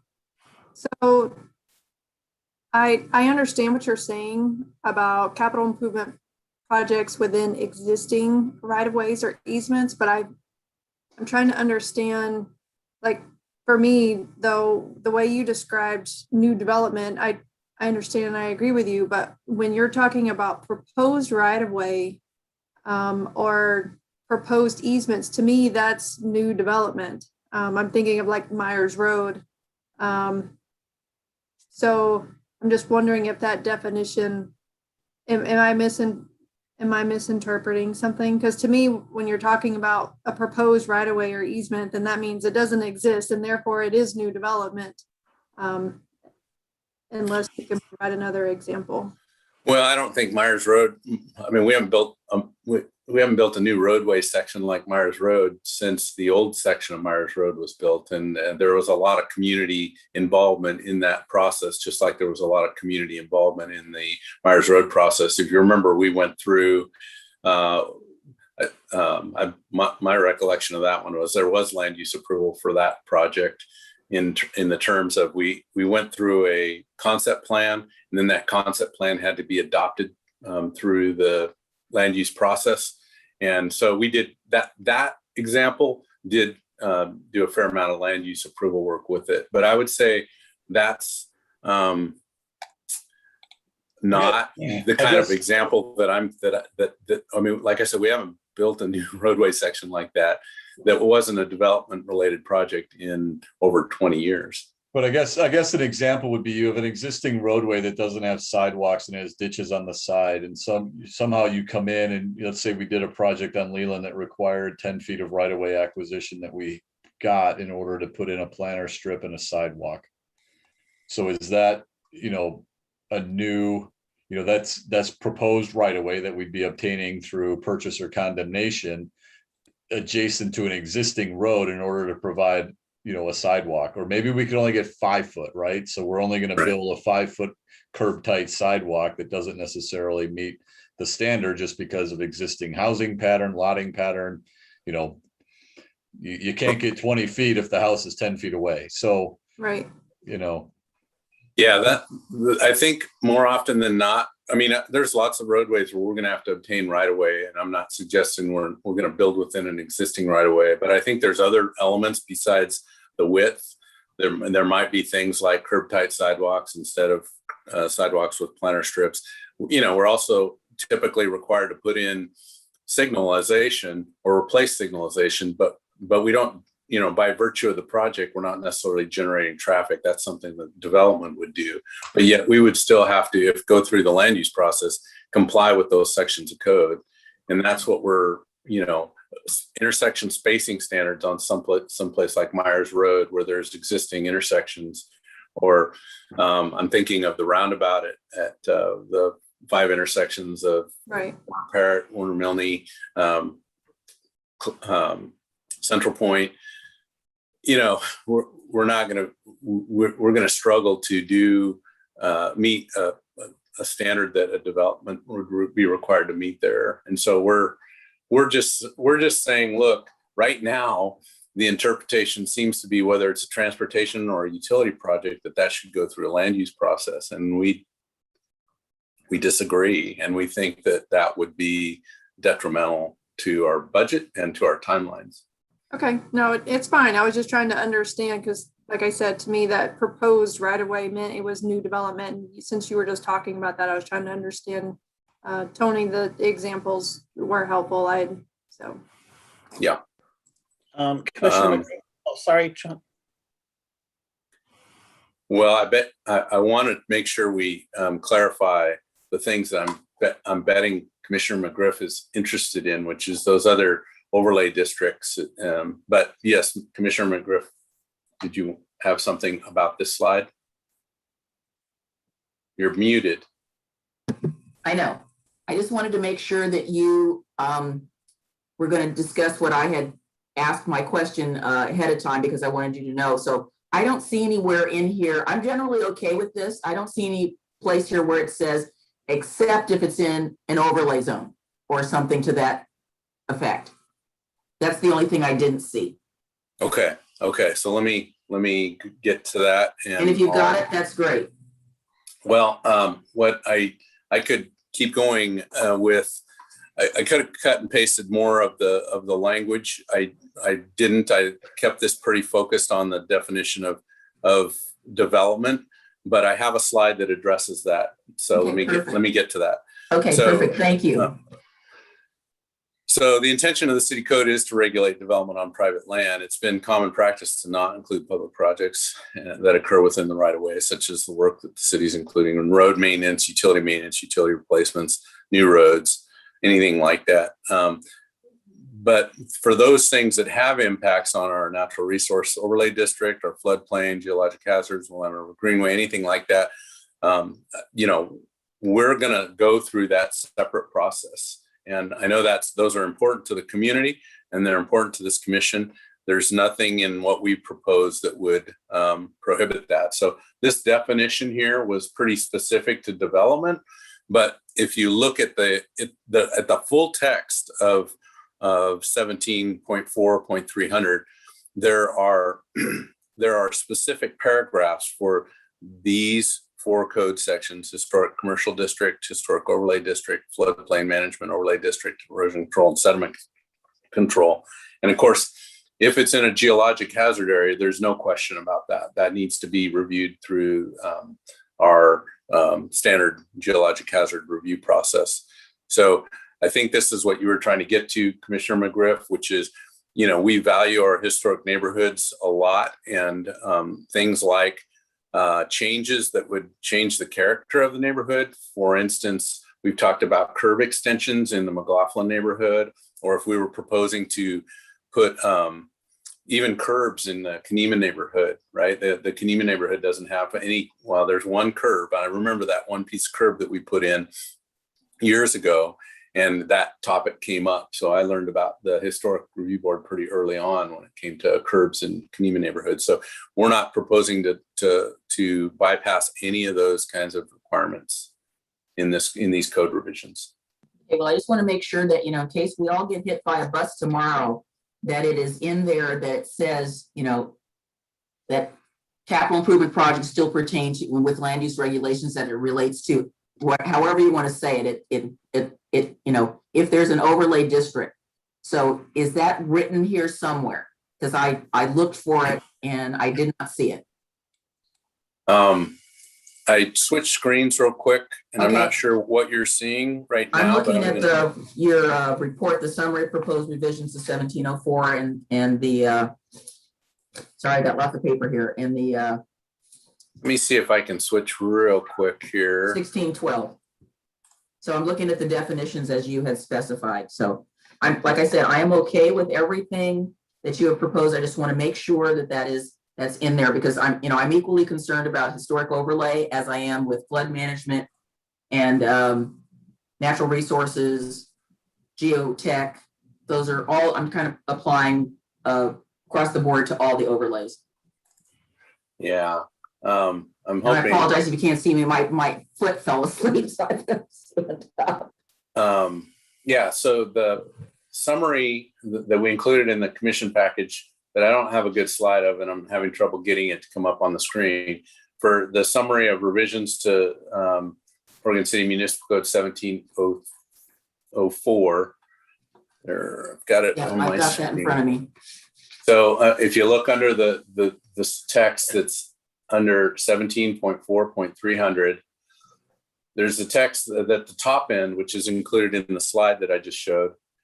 But then there's the text below that talks about each one of those chapters, and it specifically inserts capital improvement projects in each one of those sections. So if you have that document, if you have that summary of proposed revisions to 1704, it's on page 2 under the definition of development. And I'm sorry, I'm struggling to figure out how to get my share screen back up. John, we're seeing it. We're seeing the 2 pages. Okay, good. So do you see, do I get agreement before I pull that one down and possibly lose my next slide? Okay, so you're saying development is not I see development does not include the following. And I'm right here and I see stream restoration. Are you looking at the screen, Denise? Let me make sure. I can't read it as closely as you have it, but I have the paper in front of me. So maybe it isn't in the paper. Well, here's one example. It says, for the purpose of Oregon City Municipal Code 17.23 and Oregon Municipal Code 17.40, development means any change real estate, including not limited to buildings, other structures, dredging, filling, grading, capital improvement projects, excavation, or drilling for operations. And that same addition of capital improvement projects was added for 1742 and 1749. Yeah, so I think we've covered that.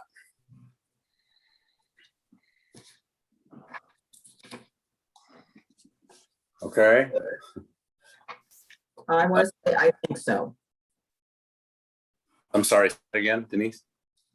I said, I think so. It doesn't specifically say the wording that you said that you had on the screen. Commissioner McGriff, if you look at the chapters 17.26 and 17.40, it says capital improvements are considered development for those chapters. Okay. 2.6 is right past it.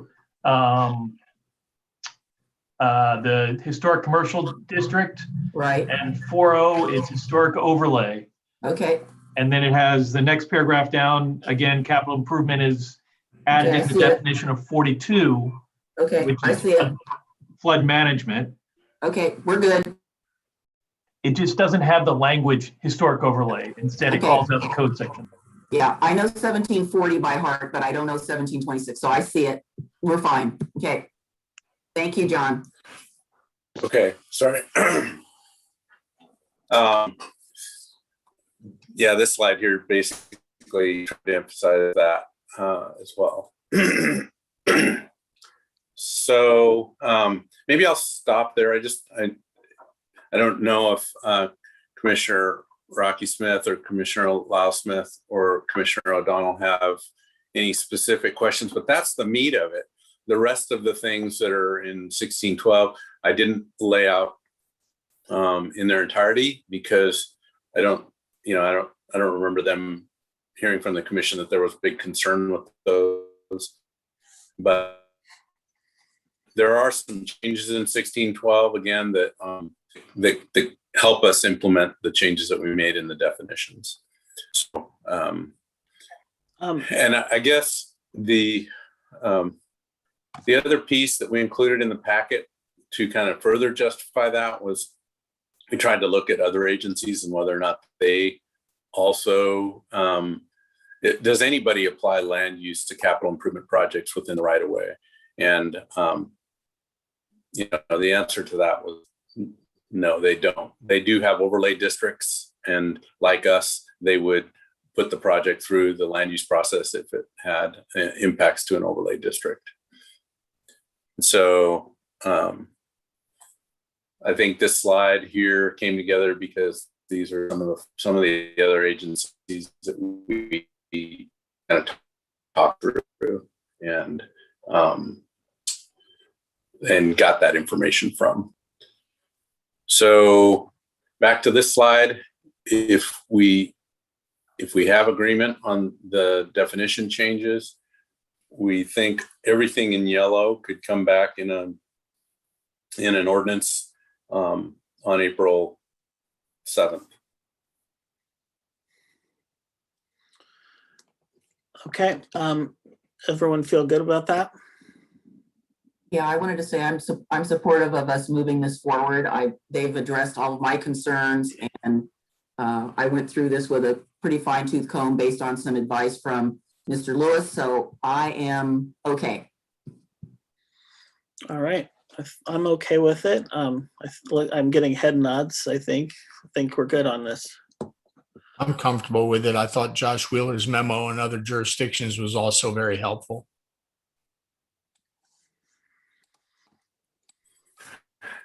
To be honest with you, Josh did most of this work. I'm just trying to present it and struggling with it sometimes, so apologize for that. All right. That's all I have. Right. Very good. All right, so now we have item number 4, annexation code amendments. Laura Turway. Good evening. Thank you very much. I'm just going to share my screen. Can you guys all see that? Yes. All right. So at the December 8th City Commission work session, staff was directed to change the annexation code to address some of the concerns by the community. And so we came back that next week with a round of code amendments on December 16th, and were provided some additional comments from the commission. We then returned on January 12th and worked through the proposed code amendments down to 4 additional issues. And so we were back before you tonight with a new round of code amendments to address those 4 issues. Let's see. All right.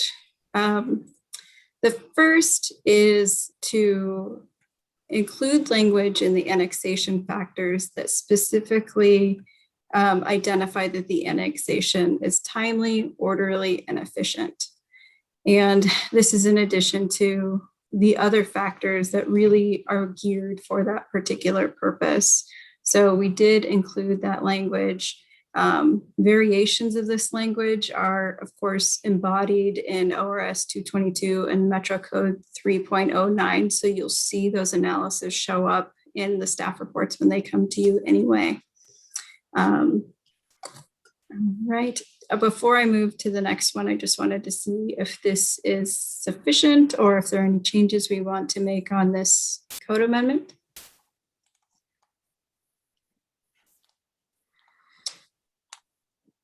All right. Commissioner McGriff. I had a quick question, so it involves this, but it also involves something that I had circled before in my previous draft. It's on 140450C. the last sentence seems to be a little bit negative, and I'm wondering if you could just rewrite that so it's a little more positive, because it works both ways. You might have a recalcitrant applicant who doesn't want to go talk to the neighbors. Sure, we can do that. That was all I saw in there. So your definition on 17.04060, basically,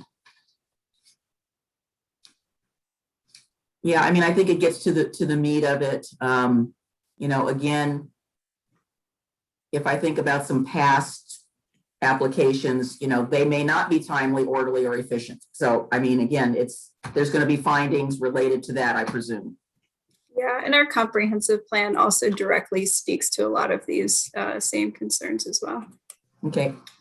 All right, so the second of the four is to include language about analyzing infrastructure intensity within the annexation based on a reasonable worst case scenario. So this means that the required analysis of impacts on the city, services, and utilities must assume a reasonable amount of intensity within that scenario, given the anticipated zoning within that zoning district is anticipated to go within. So how many units are anticipated, how much commercial square footage, et cetera.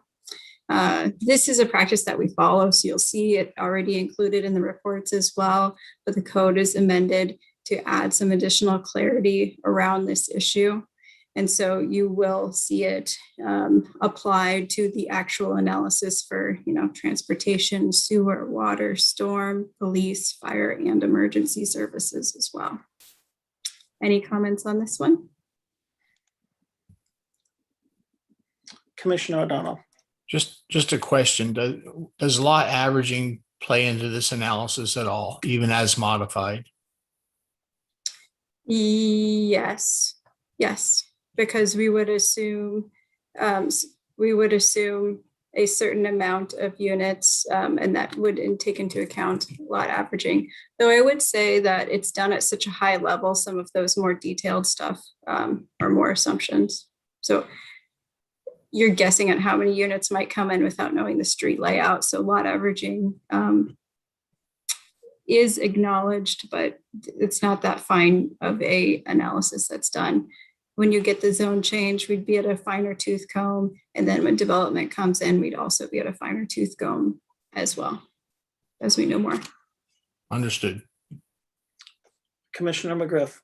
Yeah, I would think that lot averaging would be rather irrelevant at this stage. And to me, it seems more of like to deal with it on a development scenario. You can't assume that, and neither can anybody annexing assume that they are going to get lot averaging. I mean, we've tightened up the standards for that, and it's not a given. So I'm not sure why we would reasonably look at it at this stage. As you said, if it's so high level, lot averaging to me is getting very specific and very site specific. And this is not really anticipated to do that. So I think that I don't think that that's reasonable. All right, I'm gonna move to the next one. So the last two are really centered around the same factor, so I'm gonna talk about it twice. So this one was to add language to clarify that farm and forest tax deferral and assessment status is exempt from a factor which discourages mass removal of trees and grading prior to annexation. And so we included some language here about properties under the farm or forest tax deferment under the exclusion clause. So they were excluded already as a part of the ORS, but now it's just a little bit more clear for the public on this one. Questions? Yeah, so if a property is under, I mean, I was the one that suggested we refine this but nevertheless, if a property is under forest tax deferment and they've got, let's say, in excess of 25% slope, I'm not sure that it's appropriate even under that deferment to be logging that or to be removing that because of the down the road consequences that are going to occur because of that. So to me, that's sort of a worst case scenario. So how would we deal with something to that effect? Well, it couldn't be part, under these provisions, it couldn't be part of your decision for annexation. There may be other reasons why you may not want to annex that property. We were talking about suitability and things like that. Maybe it's not a great fit for Oregon City under one of those other factors that you consider. And the factors are interesting because you can weigh them as heavily or as light as you want to. So a property could entirely not meet a factor, and the commission, if they have a good reason, can, you know, ignore that factor entirely as well. So a lot of discretion. I mean, this is the most discretionary land use thing that you guys are doing at annexation. Anybody else have that concern, or I'm the only one? Well, I believe the farm and forest, I mean, what they're doing under farm and forest practices would be regulated by the county, because this would be actions that they're doing prior to being annexed. And so I believe it would be up to the county to regulate whether or not they could hypothetically do clear cut on a 25% slope. Yeah, I've seen worse, and you know, part of the slope came down, not in our jurisdiction, but in another jurisdiction. Okay, I will defer on that one then. All right, and the last one is sort of what you had mentioned earlier, Commissioner McGriff, which is rewording the same criteria to be more of a positive. So we want to reward people who preserve their tree canopy and don't do mass grading. And so some of the wording on this one was amended as well to reflect that. Any concerns or questions on this one?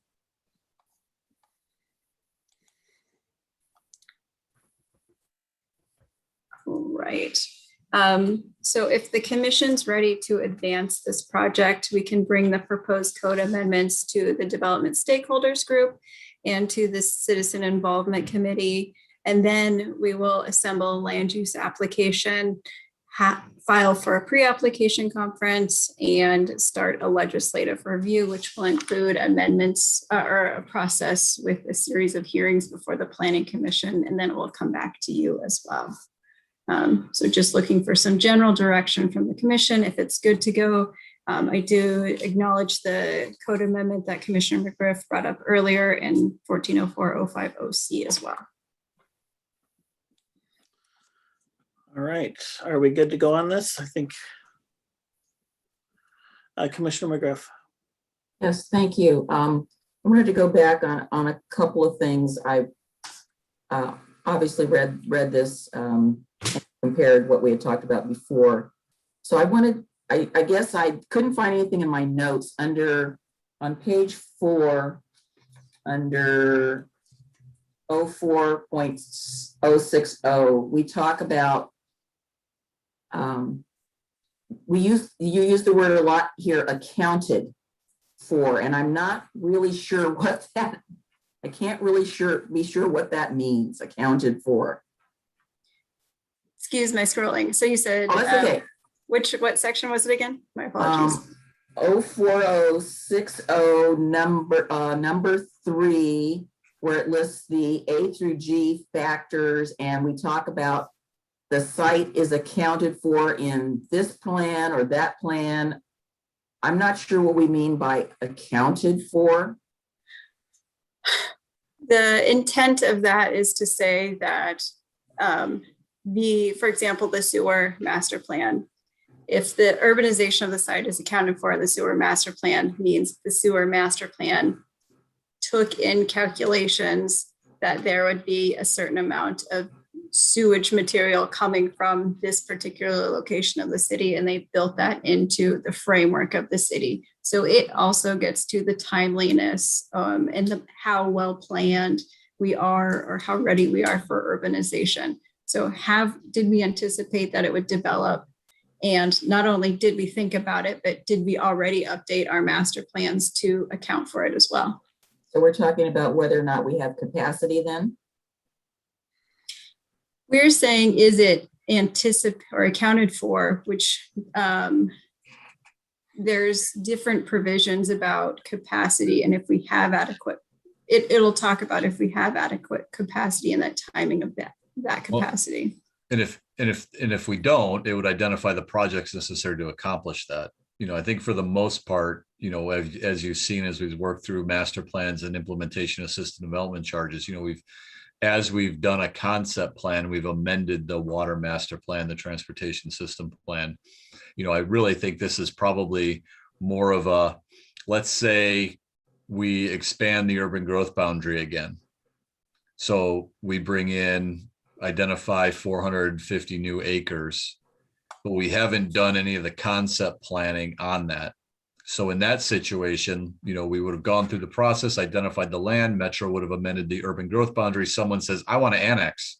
And we could say, well, we haven't done the concept plan. And honestly, you couldn't annex without the concept plan anyway. But it's a safeguard to make sure that we've addressed the impacts at that beginning base level of planning of what those infrastructure improvements are necessary to serve that area. And then those get refined as we go through the process. But so essentially it would be, you know, if there's a section that was brought in that we've done no work on, you know, then it has not been accounted for. And that's something that needs to be considered. So I guess then I want to make sure that my fellow commissioners are okay with that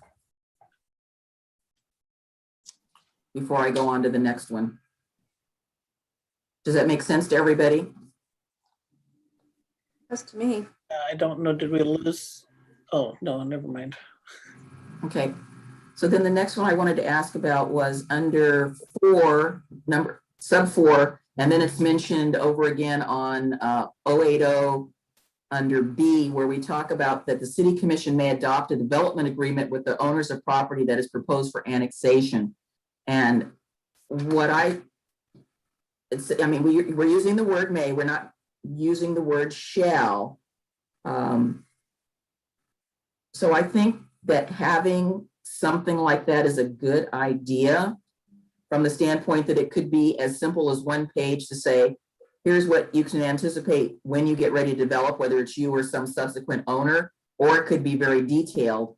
And I think that to the extent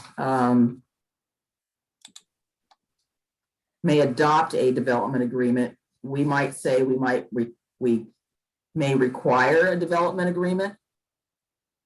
I don't know how strongly people feel about that, but that was something that ran through my mind. One of the things that we were cautious about is if we do a development agreement, we don't actually have a process codified in our code for how we adopt or approve development agreements. So we wanted to make sure that if it was included with an annexation, that those two are bundled together.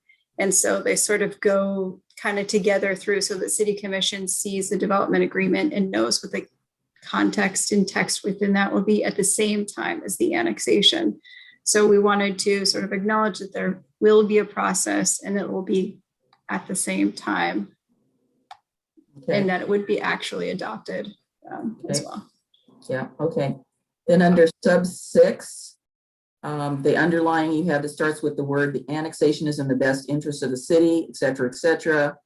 I think that if the application meets 2 or more of the following criteria is more appropriate. Meeting 1, I don't think cuts it in terms of talking about, is it providing a needed solution, or is it providing land for development that is needed for orderly growth, or does it provide, to me,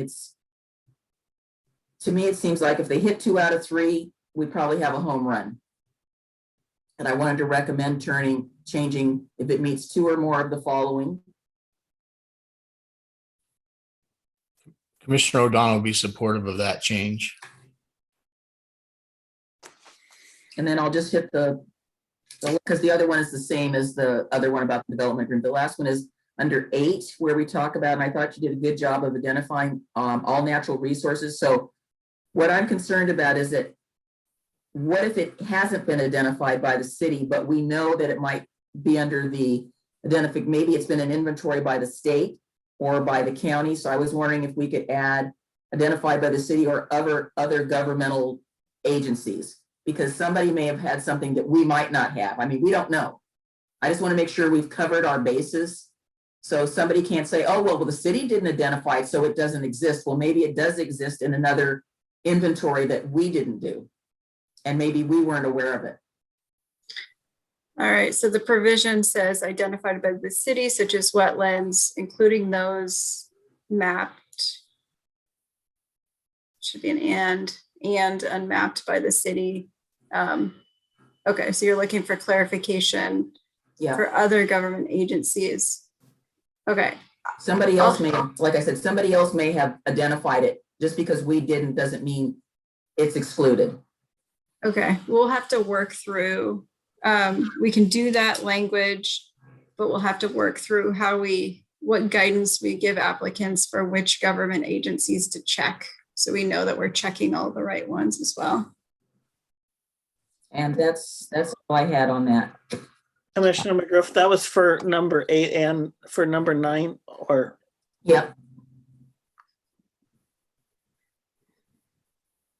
Okay. Across in an annexation that the county had identified a property that had some overlay, but somehow we hadn't picked it up. And the applicant tried to argue that because we hadn't identified it, it wasn't to be counted. And I thought, you know, it's out there. You know, you made us aware of it. We're aware of it now. Commissioner O'Donnell. Yeah, I would be supportive of those last two changes. I would be concerned that to me, you almost want to use the most restrictive, I think, in terms of steep slopes.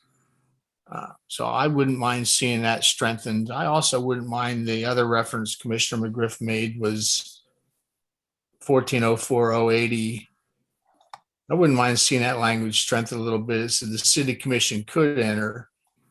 I don't know if we have to say we reserve the right to do that or whatever. That's kind of, yeah, we could or we couldn't, you know, it's kind of that may or shall. I kind of feel like we should reserve that right, because we talked about that as a solution for getting the necessary infrastructure in place that we could enter into additional agreements.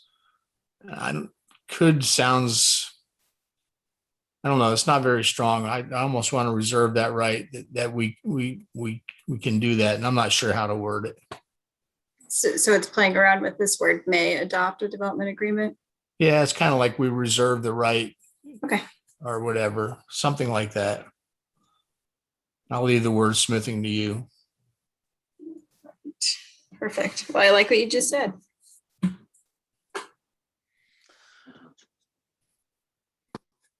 All right, anything else? Nope. All right, so am I free to go before development stakeholders group? Actually wanted to talk about it on Thursday morning anyway, since we were talking about it tonight. And then I will contact the CIC, and then we'll start working on pulling together an application, which we've seen our applications and we cannot seem to get it under 100 pages or under 50 pages. So we will try and do this as quickly as we can, but it will take a little bit of time for us to implement as well. I thank you for working with this. We want to try to be, I mean, my opinion is that we want to try to be fair to everyone. When the bottom line happens, we have an obligation to our community. And I think some of us have heard loud and clear about how we want to approach this. So I think we are being as fair and as equitable as we possibly can. I don't know what the meeting I'm glad that the meeting is coming after we've made our requested changes on the 11th and the CIC. I mean, they're not going to, the only people who are going to get into the weeds is probably Roseanne Johnson. So I think you can tell them, express to them our, you know, what we're trying to do, and we can move on. So I think as far as I'm concerned, we're ready to go to have you prepare something for us to adopt. Commissioner Lyle-Smith, did you have something?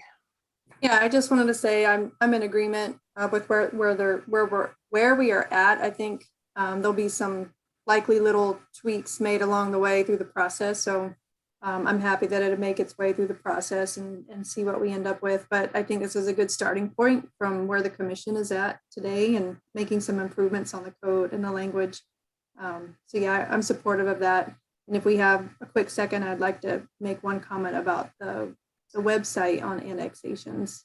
But I will wait until we've given Laura everything she needs.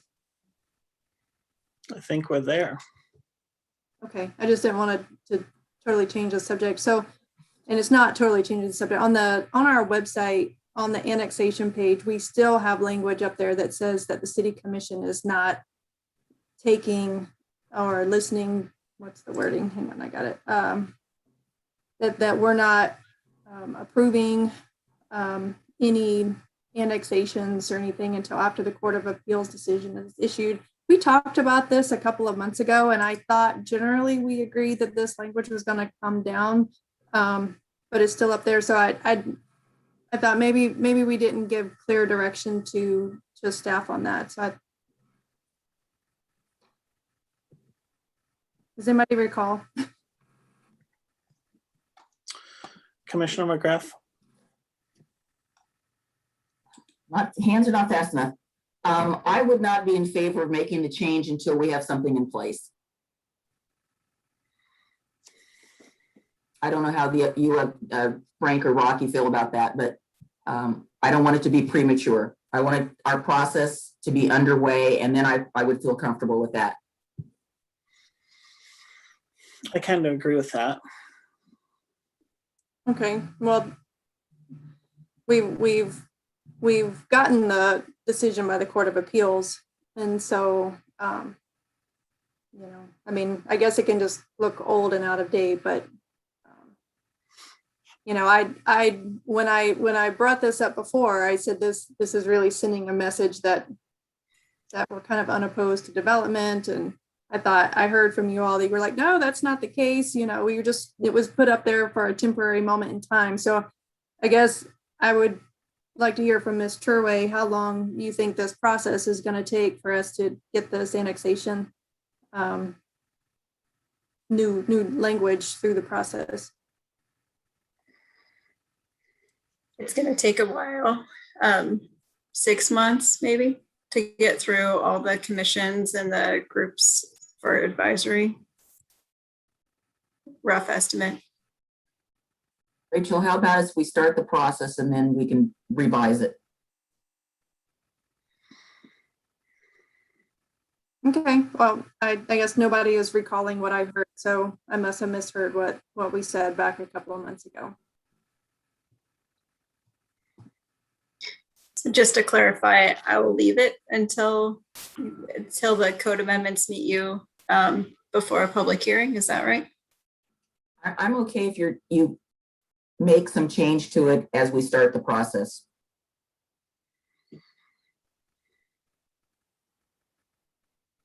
Okay, so I can amend the language to acknowledge that we're proposing code amendments. Yeah, I think that's reasonable. Okay, thank you. Commissioner O'Donnell or Commissioner Smith, you guys are mum on this topic.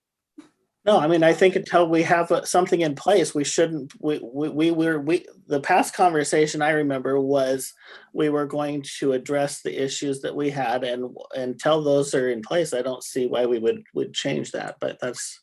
Okay. But it looks like we're kind of mixed right now, but. Well, Mayor-elect Rachel Smith, I feel the same way. Let's get something in place. And by the way, congratulations. The unofficial results are in. Oh, did you look? I've heard, my phone's been blowing up, so I was. Somebody's already texted me, so. Mr. Conkle, can I ask you a quick question? Well, I didn't hear what you said, Commissioner. I didn't either. I said, may I ask Mr. Conkle a quick question? Certainly. So putting on your planner hat, sir, as opposed to your city manager hat, since the three of us in the room, this is horrible. So if we put something on the website that indicates that the commission, I want it to say something to the effect, I want it to be positive, to say something to the effect of this commission is in the process of changing the standards in order to better meet the needs of our community. and you will see something soon, but we support development. I mean, something to that effect. Is that something that would be reasonable in your mind? It's reasonable. It's non-binding. You have an annexation code and someone can apply tomorrow if they'd like. Well, I agree, but I can tell you that it's strange, but one of the topics I've been asked about in the last 2 months has been about this. And I'm surprised that people are really paying attention. I'm pleased that they're paying attention. But I have explained to people, for me personally, I said, I am not opposed to development. I want to make sure that the development is something that our community is supportive of and wants, because I'm done with the era of Oregon City is all things to all people. Oregon City is all things to all people, and we welcome people, but we also have our community that we have to take into consideration. And, they're the ones that put us in these seats. So thank you for your candid opinion. I appreciate that. Yeah, I mean, that's, we can put out statements certainly, and we can try to clarify, but at the end of the day, you have a municipal code that's in place. And if someone would like to take advantage, it's the same thing when we adopt, we're in the process of adopting code language and people apply before the code language goes into effect, right? I mean, we can certainly massage the language a little bit to say that we're beginning the land use process to adopt new, annexation code. Look forward to you participating in the process. I like, that's great. I like that. Positive and upbeat shows we're making progress, shows that we are doing something, we are moving forward, that we are hearing our community. And I think that's important. Yeah, I guess, I still heard concerns from Commissioner Smith and Commissioner O'Donnell that they're comfortable with the existing language left the way it is on the website until something's adopted. I think we're generally there, I guess.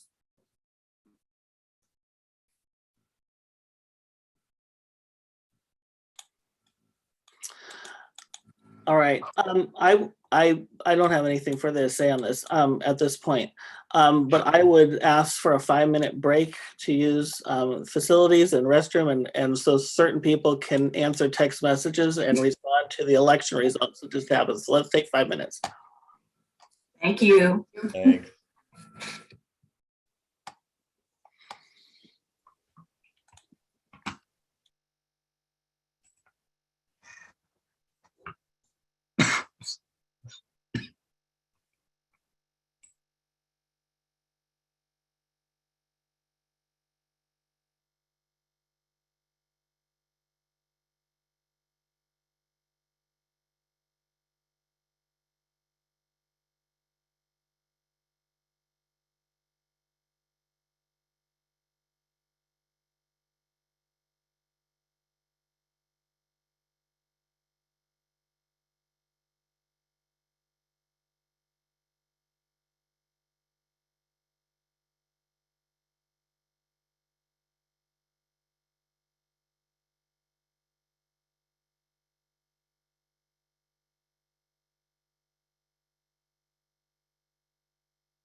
Rocky's not on yet, but bless you.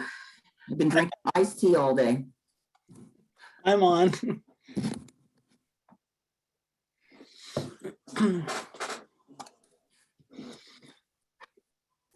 It's iced tea weather, as you know.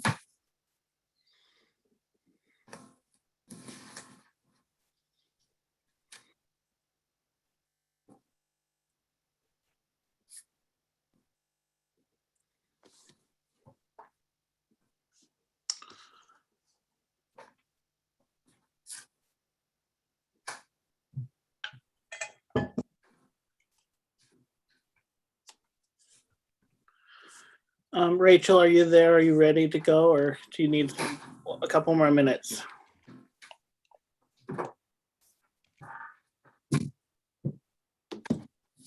May not be back yet. I wish I was in the commission room with Katie eating some chocolate.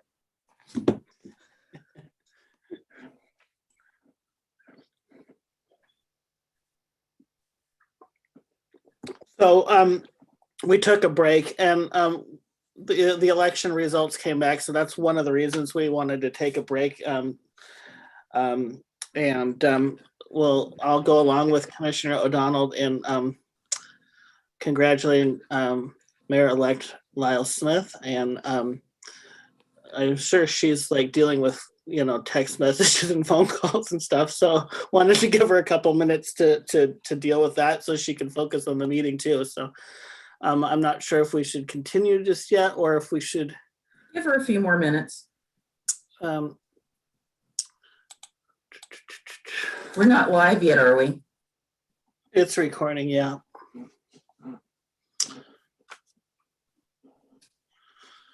I need to go get my phone charger, so.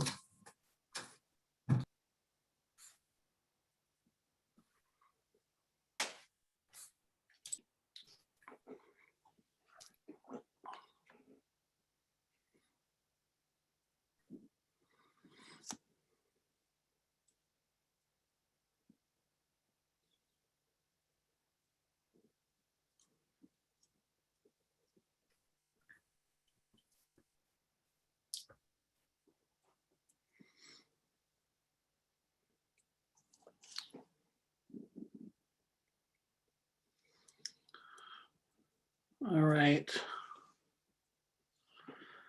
Well, I think we should probably start. Yeah, let's go.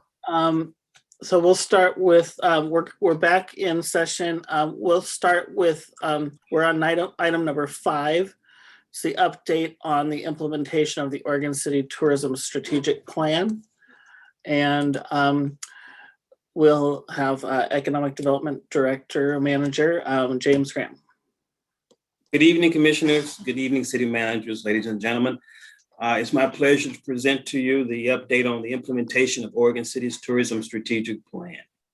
When I began work with the city, or with Oregon City, was on January the 21st, 2020. And 1 month later, on February the 20th, 2020, we had a meeting with the stakeholders a stakeholders table where we laid out 5 programs, and the stakeholders table worked on those programs along the way. And then on March the 12th, COVID was the issue, and the governor issued her executive order that began the close down of Oregon, of the state of Oregon. So, but we didn't rest on our laurels. We continued on, and we pivoted to do other things, and other things came at us also. But I certainly want to thank the members of the stakeholder table for their support, and also my colleagues here at City Government, and also the city manager and you for supporting us through this time. So what I would like to do is let Matthew start Matthew Weintraub, our tourism specialist, go into some further detail about what has happened during this time with the tourism, with the implementation. And then after he finishes, I'll come back and I'll talk about what's next on the plan. So Matthew, I'll turn it over to you. Thanks, James. Thank you, commissioners. Matthew Weintraub, Tourism Program Specialist here at the City of Oregon City. I'm going to try and, do I have the ability, Katie, to share my screen? Yes, you do. All right, great. All right, okay. Everyone can see that, I'm hoping? All right, thank you. So as James said, I'm just going to provide an update on some of the work that we've done regarding our programs that have come out of the tourism stakeholder table, as well as a few other initiatives that have come up in the past year. As you can see in your packet, one of our programs that we identified through the stakeholder table is the Concierge Institute. This program would seek to deliver trainings to frontline staff, business owners, and our nonprofit partners through a series of combined modules that folks would have to go through all together. During this kind of pause because of COVID, we've taken steps to identify the programs, the modules, and partners for collaboration. Travel Oregon and other DMOs, the Oregon Hospitality Foundation, local community college in Clackamas, also other nonprofit associations as well, and the county, who will help us piece together these modules into a consecutive course offering. Our plan is to launch it in the fall or the winter, once business owners, staff, our nonprofit partners have greater bandwidth to tackle something like this, as many of them are still reeling from the effects of the pandemic that's ongoing. So we've put together a lot of the structure behind the scenes. This includes modules, frontline staff training, right? So our staff are not only better trained to engage with guests and with visitors, but also provide them some potential career advancement opportunities if they display, high levels of proficiency. Implicit bias awareness and training, de-escalation training and techniques, which have been very helpful, I know, for many businesses because of COVID and because of potentially hostile visitor interactions when expectations aren't met. And then also strategic and business planning for nonprofits and for business owners. Another one of our programs, right, is attraction and expansion of tourism-facing businesses. This is focused on three key emerging product sectors: outdoor recreation, especially around water recreation, craft beverage production, and agritourism. And we should also remember that we will continue to enhance and improve our existing key products, which is our Great Main Street, our downtown, and also our storied historic attractions. Two other programs are the Community Showcase and the Arts Treasure Trove. Community Showcase was launched in August of 2020. We've had 29 restaurants who have participated across 7 months. That doesn't include the Farmers Market, who was one of our participants in January, who was our sole participant in January, and allowed winners from our community to purchase at all of the potential vendors at the Farmers Market that month. So it had a greater impact than just those 29 or 30 restaurants, right? We've done outreach to 44 different restaurants, bars in Oregon City.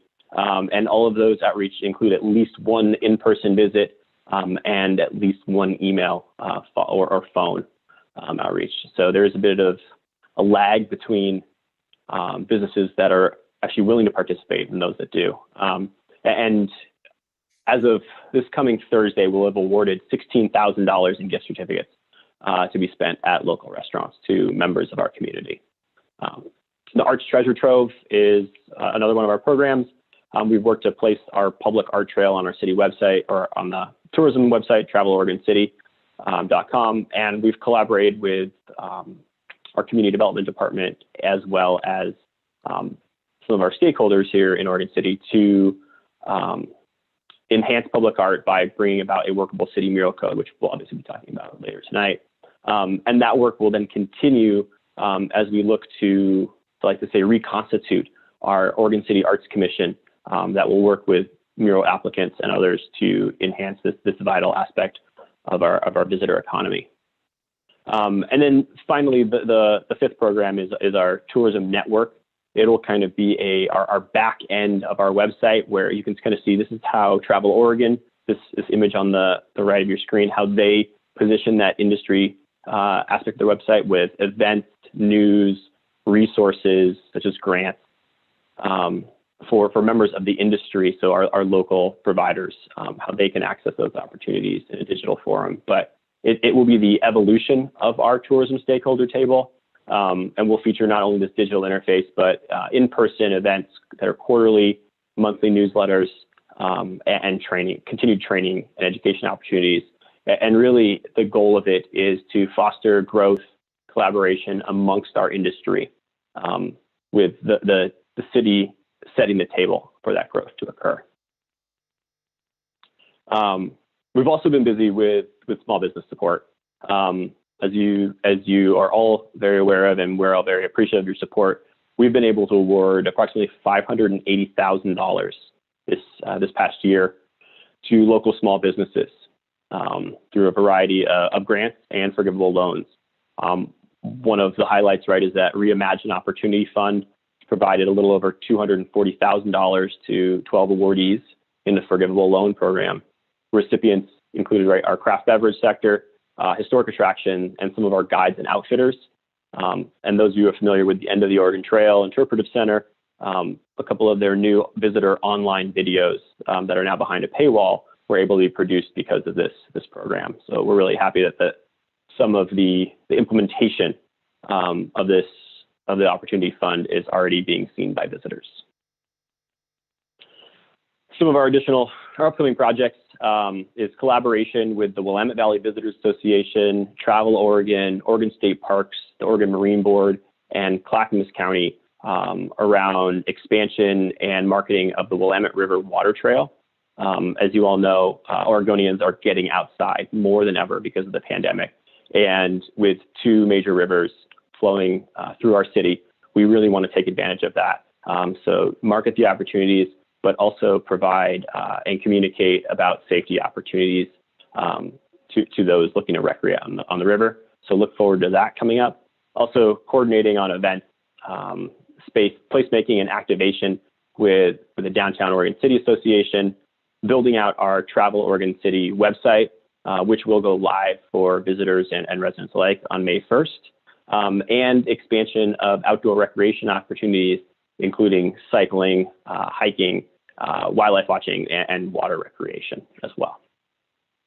So, and I just want to say that all of this would not have been possible without the support and the work and the effort of our tourism stakeholder table this past year.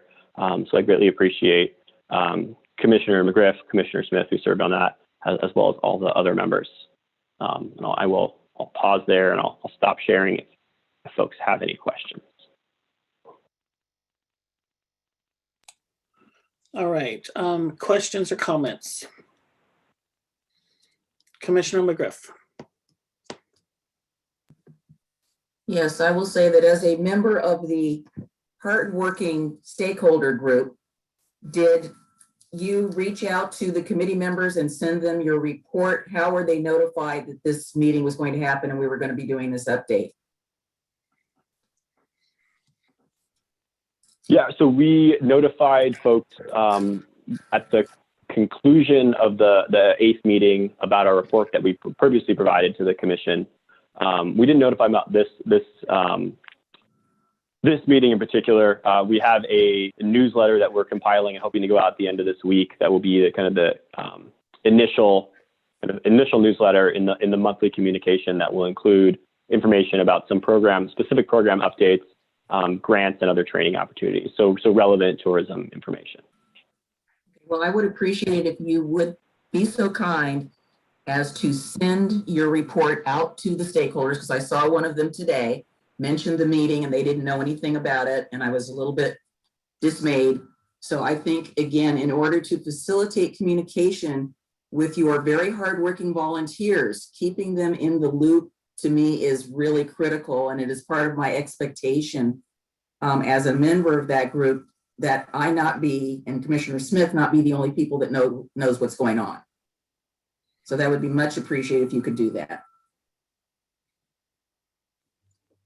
Will do. Thank you.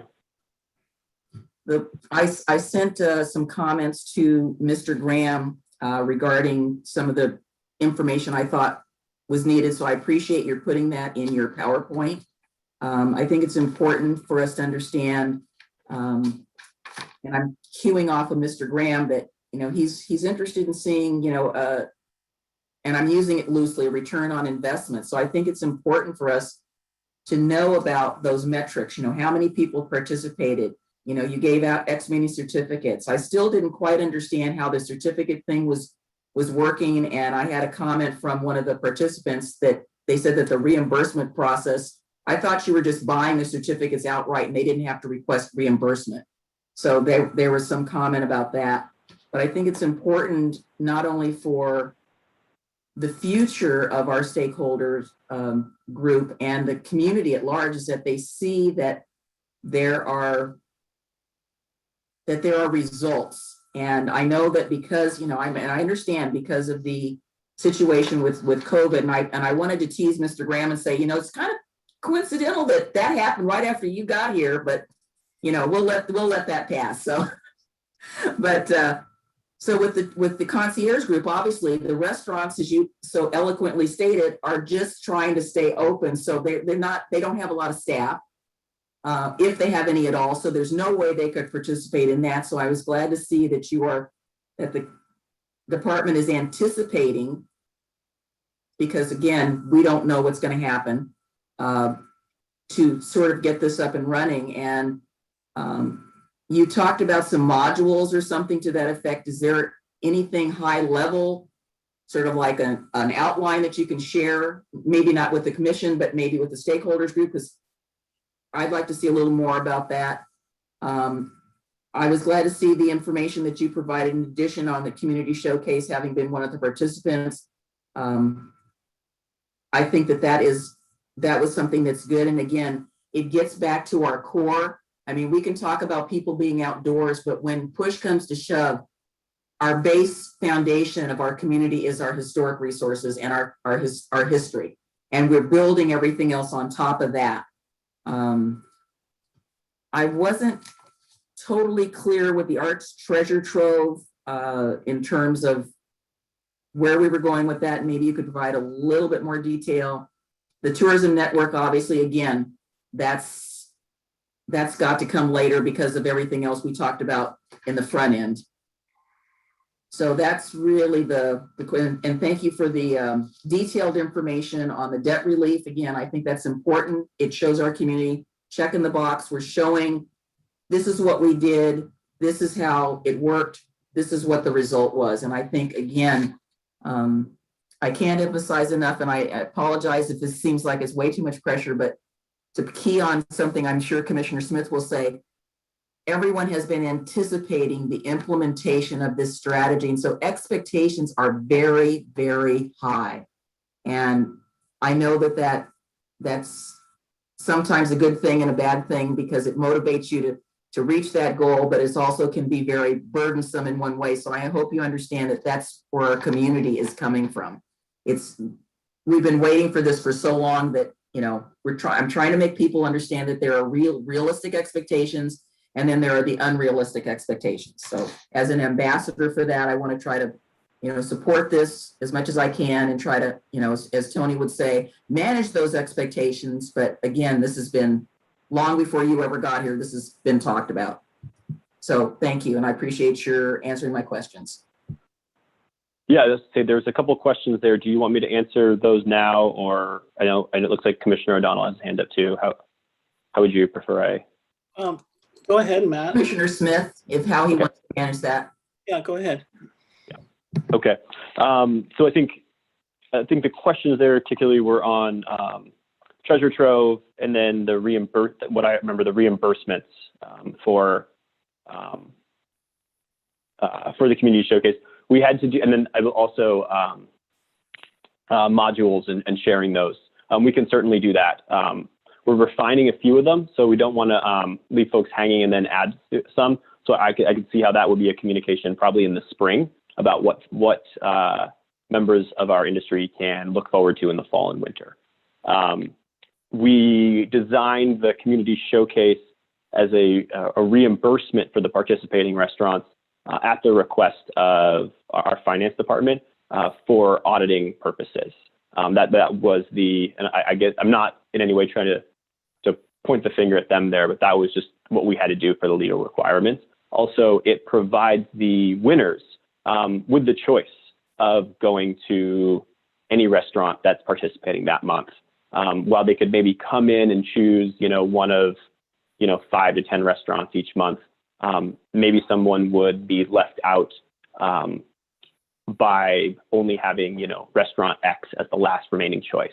So we felt this way it would allow winners to choose whichever restaurant they wanted to go to, and maybe provide a little extra incentive for some of the restaurants to promote the opportunity to their existing customers as well, which some have really taken advantage of. So that's why we designed the program in that manner. The Arts Treasure Trove, right now our focus is on the mural code, and then we'll be on kind of reconstituting, as I said, the Arts Commission, which is already in code. We'll talk a little bit about that later, about why that's going. But it's our hope that once that process is wrapped up or near completion, we can, with some of our stakeholders' input, identify new and expanding opportunities to promote different forms of artistic expression around the city, whether that's performing art, whether that's different visual mediums as well, because we know that art is the third biggest draw or driver of travel in Oregon, arts and culture. And so we are hoping to really expand that, because we do know that there are a host of artists and art organizations that are in Oregon City, and we do not take advantage of that as a travel driver as we should. And so it's just, how do we connect those dots and provide greater access to the arts for our visitors and really our residents as well. So, Commissioner O'Donnell. Well, I've got one very specific question, and then I'll follow it by a comment. So this tourism website states that the targeted full launch date is May 1st. Are we on target for that? Are we prepared to launch? We are. Yep, we have our website's outlined, the framework is built. And so right now what we're doing is just providing content. So that's coming in the form of receiving some content from local businesses that will be featured, and as well as creating content, both staff and then contractors as well. We are. Okay, we felt confident. We felt confident enough about our progress to provide that date tonight. My general comment, not being a member of this group that does this, but reading a report, in Mr. Graham's previous words, we've been playing a lot of defense. We've been playing it for the past year, and our focus has been on restaurants and survivability of businesses. But we're in my mind, we're starting to emerge from this COVID thing with the success of the vaccines. And we need to switch gears and go into an offensive mode, because people, when they break loose, they're going to be looking for places to go near and far. And we need to have our palette of offerings out in front of them. So we need to switch. And I don't want to just confine those thoughts to the downtown area or the 7th Street corridor. That total package we talked about, that needs to be ready for presentation, and it needs to be prepared forthwith. So I don't sit on this board. I don't do it. I don't know what you're doing on a daily basis, but my sense of the future is time to shift gears from defense to getting a full palette of offerings out there and bring those people to Oregon City as a destination. And that involves coordinating all those same resources we talked about before. So I won't enumerate them. That's just my observation, outsider viewing this report. It's time to switch gears and take a more positive, aggressive note. Thanks. Thank you, Commissioner O'Donnell. I know there wasn't a question there, but I guess I would like to I guess, respond and say that some of a significant portion of the work is not just focused on the 7th Street corridor or downtown. For example, much of our outdoor recreation offerings and agritourism offerings are not in those areas. And those are products that we know people want, and they want to combine with some of the other experiences that are already found in Oregon City. And so we are certainly not confining our work to those core regions. The other piece there is that, May 1st is coming up fast. Not to get too much into the realm of state and public health policy, but we know people are getting shots in their arms, and people are kind of coming outdoors finally, let's just say, as a term. That being said, there will be many people that that are not vaccinated, or maybe not comfortable, or businesses that might not be staffed up yet. We also understand from conversations with Travel Oregon and with the governor's office that we will more than likely be asked to continue to not directly market for travel through the summer. That being said, we want to provide the information on our website and digital information as a resource, because we know people will be looking for it. And so we know if we can at least provide it when they're looking for it, it'll be ready to go kind of in the summer and late fall. Well, I'll say this to that. I'm hoping that the background work gets done. I'm hoping that we coordinate all these historical exhibits we have. We do the work that involves coordinating visitation to them, ticketing, coordination of open hours. I hear the agri piece, and I've seen the brochures on that are published by others. But I mean, I want this city to be first among equals, ready to offer, because in 90 days, we are going to be in a much better position than we are now. I mean, it's now the middle of March, April, May, June. I think there's going to be an influx, and people are, and even the CDC is being more liberal in their ability to, Center for Disease Control, more liberal in their ability to mingle. So let's get out front and get every offer we can, even if it's not everything, as much as we can available. People will make their own decisions on travel and visitation. Thanks. Thank you. James.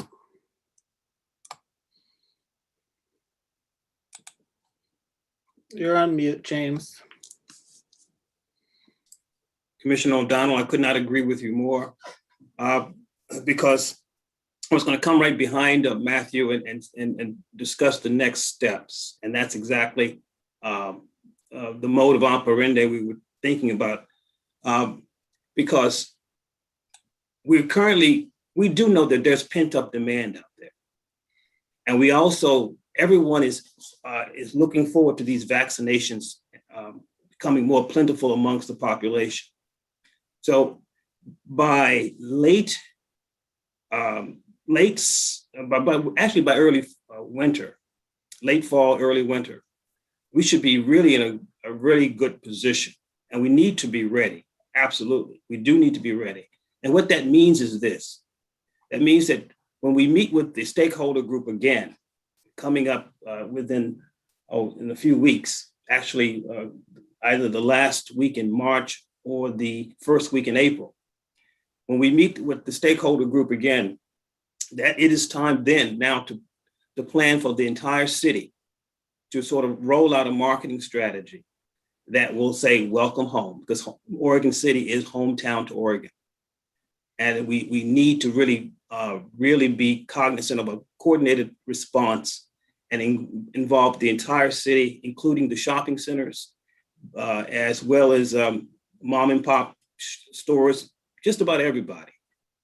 And so I'm so much looking forward to this, because as you know, when I arrived, we were running from day one. So now I am so much looking forward to now helping people really take advantage of this pent up demand that's coming for sure. All right, I have a couple of questions. So the stakeholders group's planning to meet in the next few weeks, is that correct? Correct. Don't know the date though? Not yet, we just, we have to contact it, make sure everybody can attend. So I agree that, we want to all be, we don't know, how fast, tourism's going to kick back up again. But we need to be prepared for that, whether it's the end of the summer or whether it's our Christmas events or our fall events, kind of looking into the distance with downtown Oregon City, thinking of what those key events are in the future that may or may not be the ones that we can start implementing back and how we can do that. And I think that's really important. A question about the website. It's the current website is just being revamped, correct? Or what is going to be changing? I would say it's going to be greatly expanded, right? So it'll look very similar to what you're seeing, but with about 6 or so menus, different pages, an expanded listing of, like I said, outdoor activities, restaurants, attractions, ways to explore history, and an public event listing as well. So. Okay. I'll add to what Commissioner McGriff said as well too. I'm giving us all the benefit of the doubt with the fact that tourism is really just survival mode right now, and businesses are in survival mode right now. So, yes, there was high expectations for implementing this plan that all kind of, got, put on hold to some degree, although we've punted to a huge degree and have helped a lot of small businesses. And I think we made the right choices in doing that. I just want to make sure that this tourism stakeholder group stays engaged and continues on with its work. We can see already that there's some little things that have come about, kind of, like the next topic, the Arts Commission, the mural thing. These are something that I've been kind of wondering about for a couple of years, and has now kind of been thrown back into our radar again with this discussion with the travel and tourism group. So I'm glad to see that there are things, percolating from these discussions and getting placed into our goals and are moving forward. So I am seeing progress. I just know that after this buffer, we're just going to expect to go. I've spent 20 years on tourism, Oregon City, and we're just now at the place where the city has, kind of developed a plan, wants to get moving on it. And we don't want to wait any longer than we have to. So I think, the expectations are going to be high. And we all know that it's so crucially important, because if we're not on our game, the whole city is going to be affected by it. All of our development projects, the Willamette Falls project, economic development as a whole in the city are tied to this. And so if it's not working, and if it's not 100%, full speed ahead when we can, we're going to regret it. And so we're all invested, and we need to, get everyone invested to the same degree we are. Hey, Matt, there is some amazing backgrounds for Travel Oregon City you probably could use instead of Travel Oregon. So think about that. All right, Commissioner McGriff. Thank you. I just wanted to throw out a novel idea. So I know that the last time I was involved in a website launch, there was what I would like to call a guinea pig group. You already have a guinea pig group. Use them to get some feedback on what it looks like with your second to the last draft or whatever you're doing. I think that they could provide some invaluable input since most of us are all travelers ourselves. But I also find it ironic that about every other day I'm hearing an ad, come to Seaside, we're celebrating our 100th anniversary of the prom. So I'm thinking, okay, does the Travel Oregon ban on advertising destinations not apply to them? I mean, Lincoln City, there's a big old billboard on the freeway. So what gives? Other people are already doing it. So it's just a little puzzling that we're getting one message from the state and we got everybody else kind of out there doing their own thing. So, I would just say my response there is as a governmental organization, some of the other DMOs around the state are not necessarily run out of whether it's local or regional government. And as one that is, it's been my recommendation to James, obviously, that we do follow the guidelines and the requests from our governor. You know, and so that's kind of where we're at there. And you know, noted about the test draft that's already in the plan, as well as sharing it with folks who are not from Oregon City. So there's just a different perspective as well, besides folks who are ingrained with the information. So James, I'd like you to take your slogan of welcome back to your hometown and let's put, I mean, I'm not a big fan of billboards, but I think it would make an excellent billboard on 205 if we can afford it, because I'd like to see Lincoln City bumped off of there personally.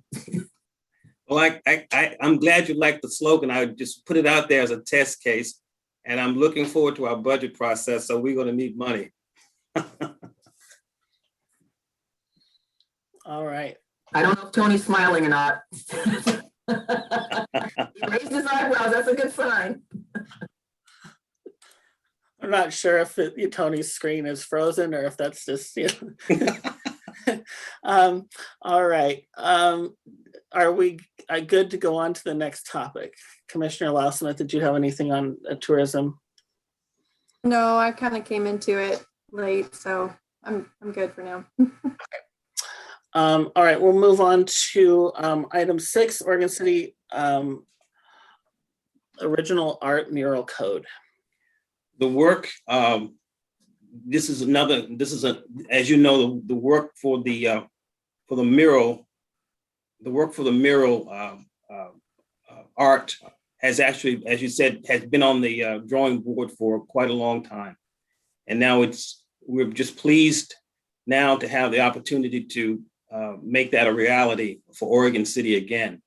So I'd like to ask Matthew to go through the process in which we've used, and then we'll take some questions. All right, thanks, James. All right, I'm gonna once again share my screen.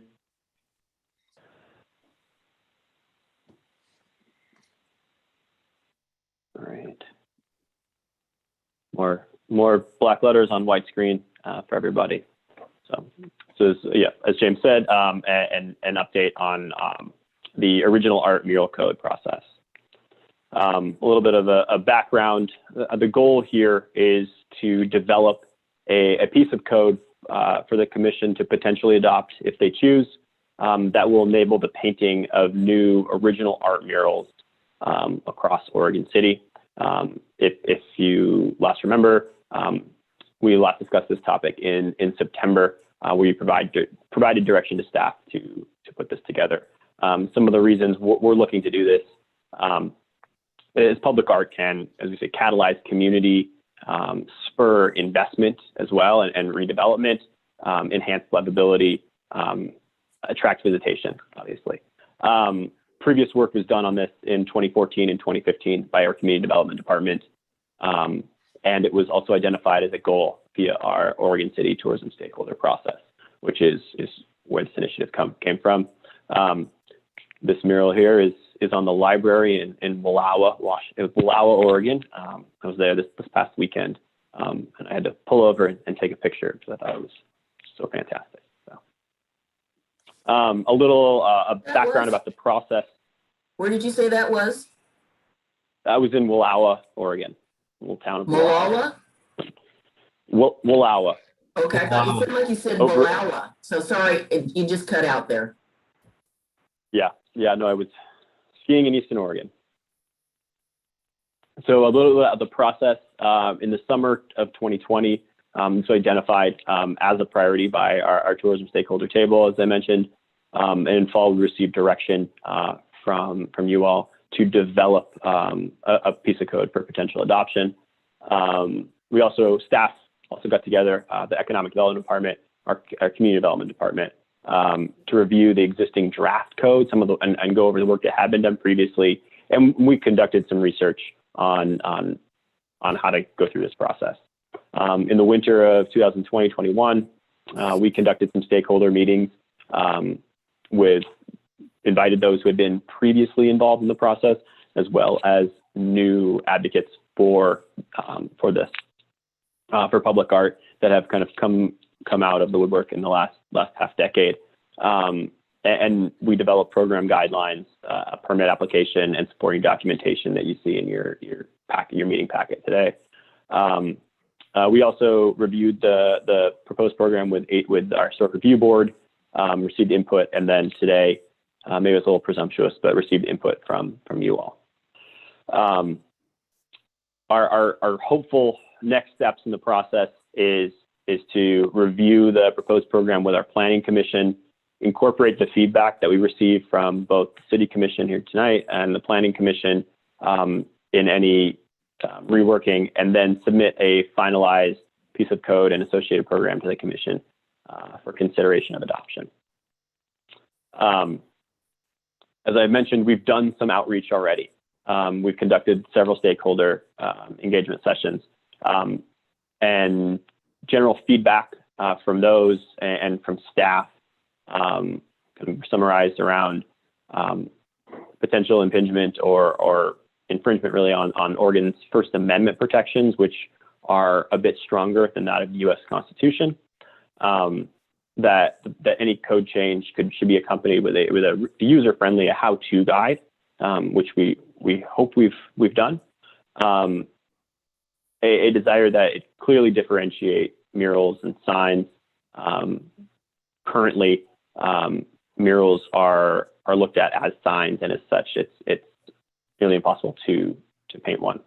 That any code amendments really ensure the continued preservation and celebration of historic buildings in Oregon City, and that the process be clear and attainable, user-friendly, really, once again.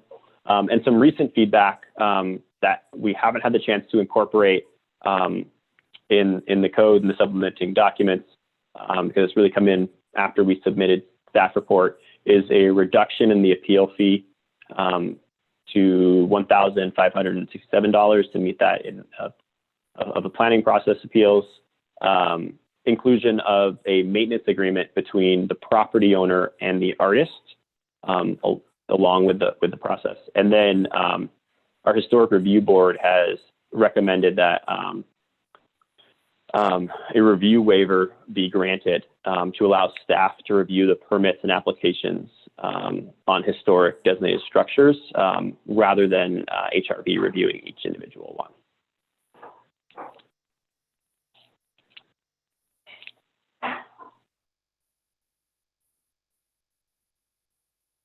Oops, I want to walk folks through some of the proposed code changes from the 2015 draft and the 2021 draft here that you see.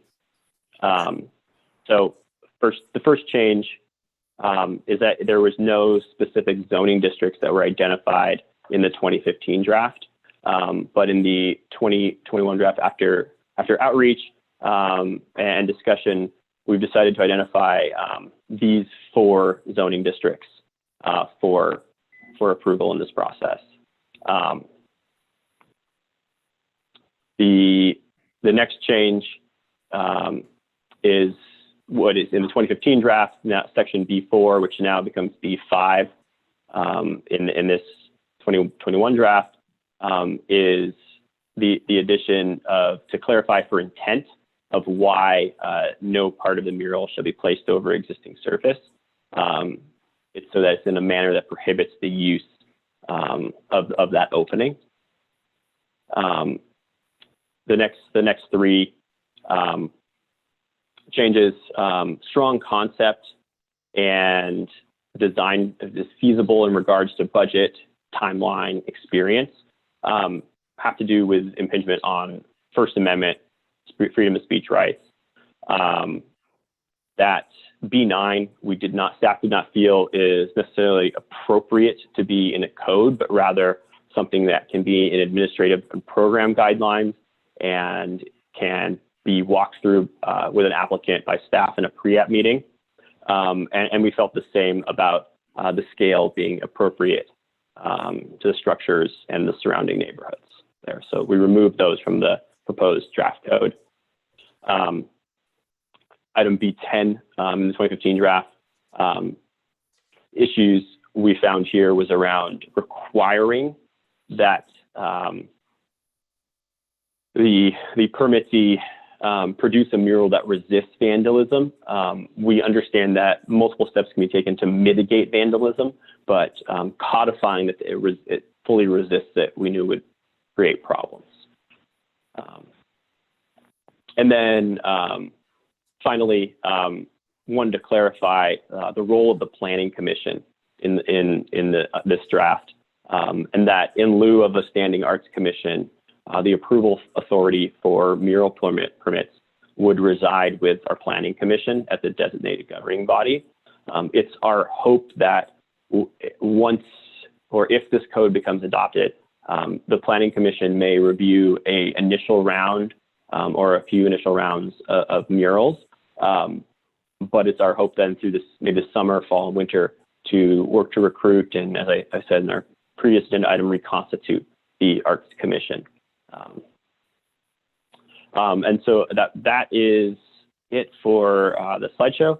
I would also just like to note that we've had several key advocates pushing for this change in this process. Obviously, our tourism stakeholder table, but also want to identify the Three Rivers Artists Guild, Downtown Oregon City Association, and Art in Oregon, all nonprofits, and the Clackamas County Arts Alliance, who really helped with this, helped provide valuable input, and also like to identify Laura Turway and Kelly Reed from our Community Development Department, who've been invaluable in this process as well. So with that, I'll turn it back over to you. All right, Commissioner McGriff.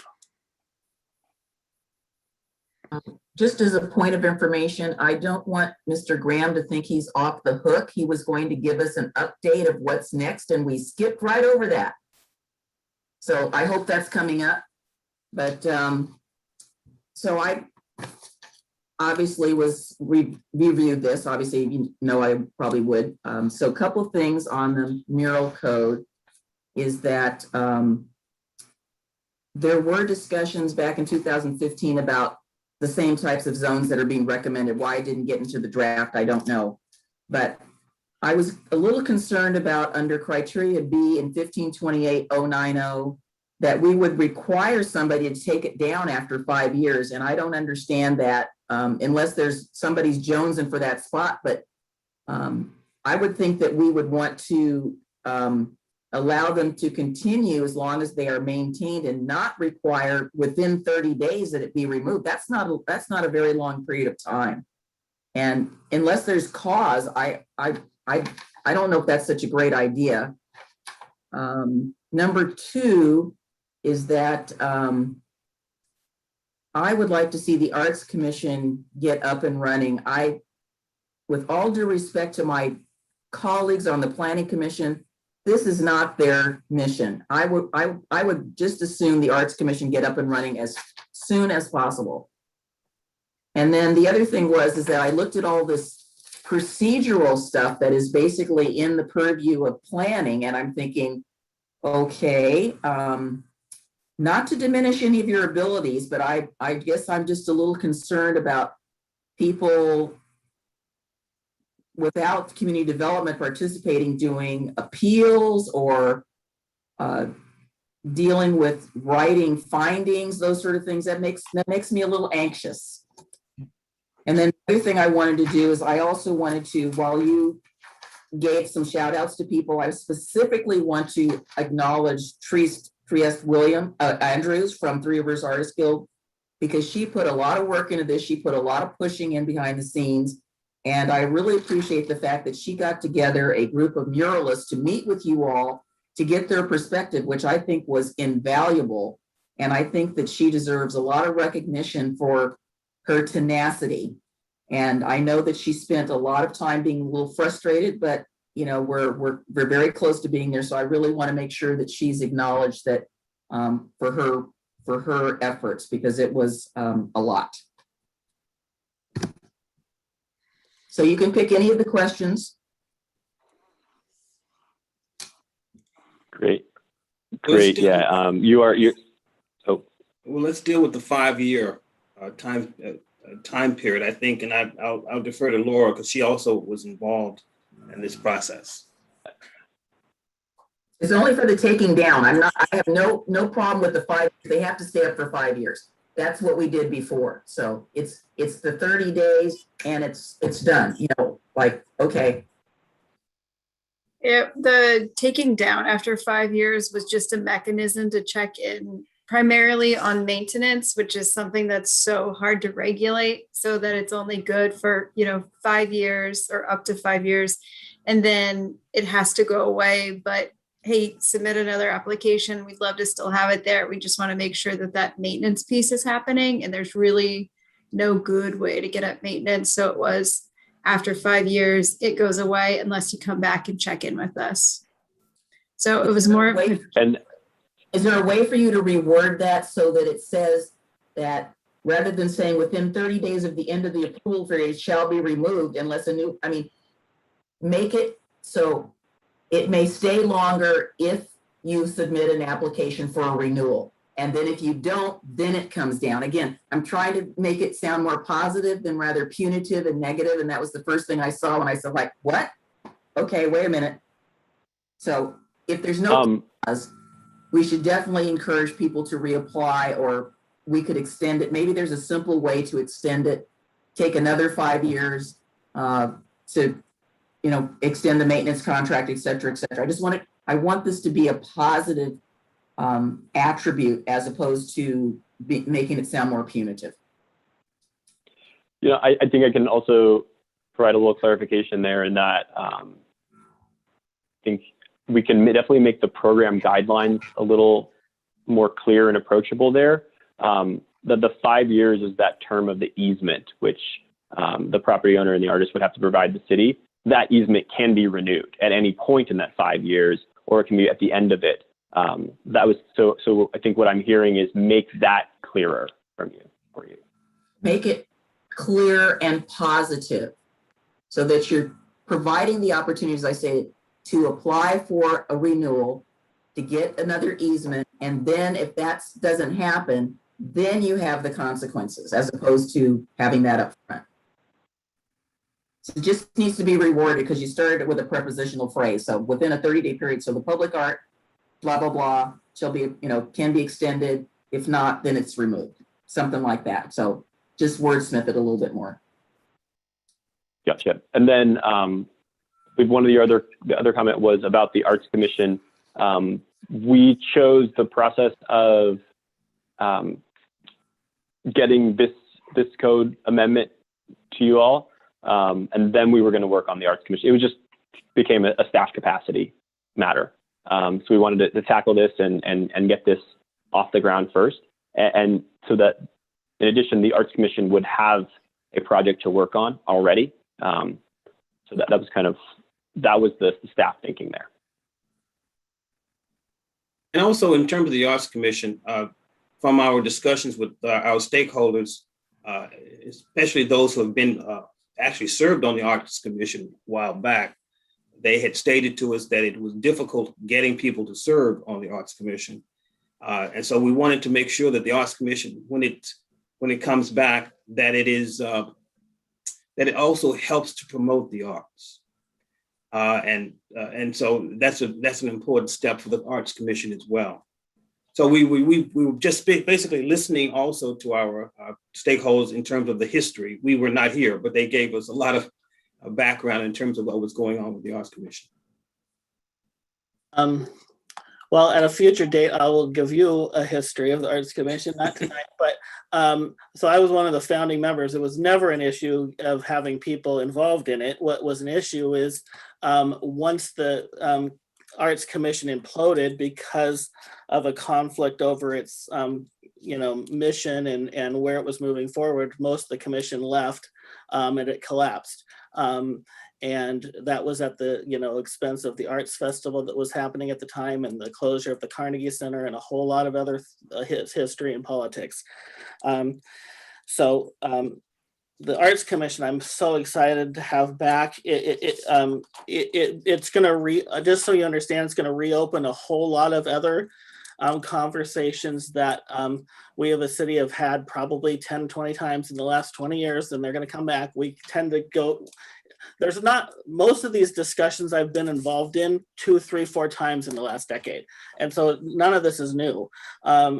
So when we get back into the murals, because I see some writing in there that refers to the public art collection, which you know, we were trying to get a handle on an inventory of the private art, of the public arts collection, and really, the city has done an absolutely miserable job of keeping control and understanding of its art.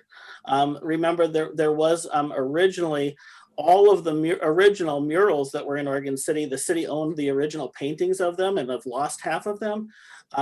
You know, we have a very poor understanding of the inventory. I think there is, so I don't know if we've checked to see if there is a public inventory of our art collection and who's responsible for that and who's taking care of that. Because as you know, or may not know, that, you know, individual pieces have been lost and forgotten. The portrait of Dr. McLaughlin at the Ermitanger House disappeared for a while, was in the basement of City Hall, and then turned up in the library, and no one knew where it came from, and it was from the Ermitanger House. So there are people out there that understand the city's inventory of arts, and we're part of the Arts Commission, and I hope we get back on track with some of that, because the Arts Commission was broader than just the murals. I know I'll go to Commissioner Wildsmith, and I have a couple of questions about the murals.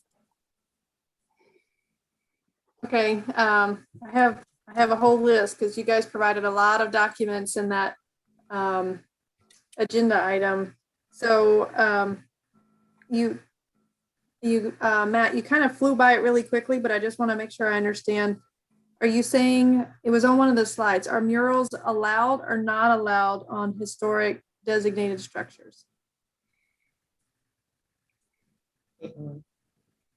Great question. So currently, if the structure falls within, so currently they're not, for the most part, right?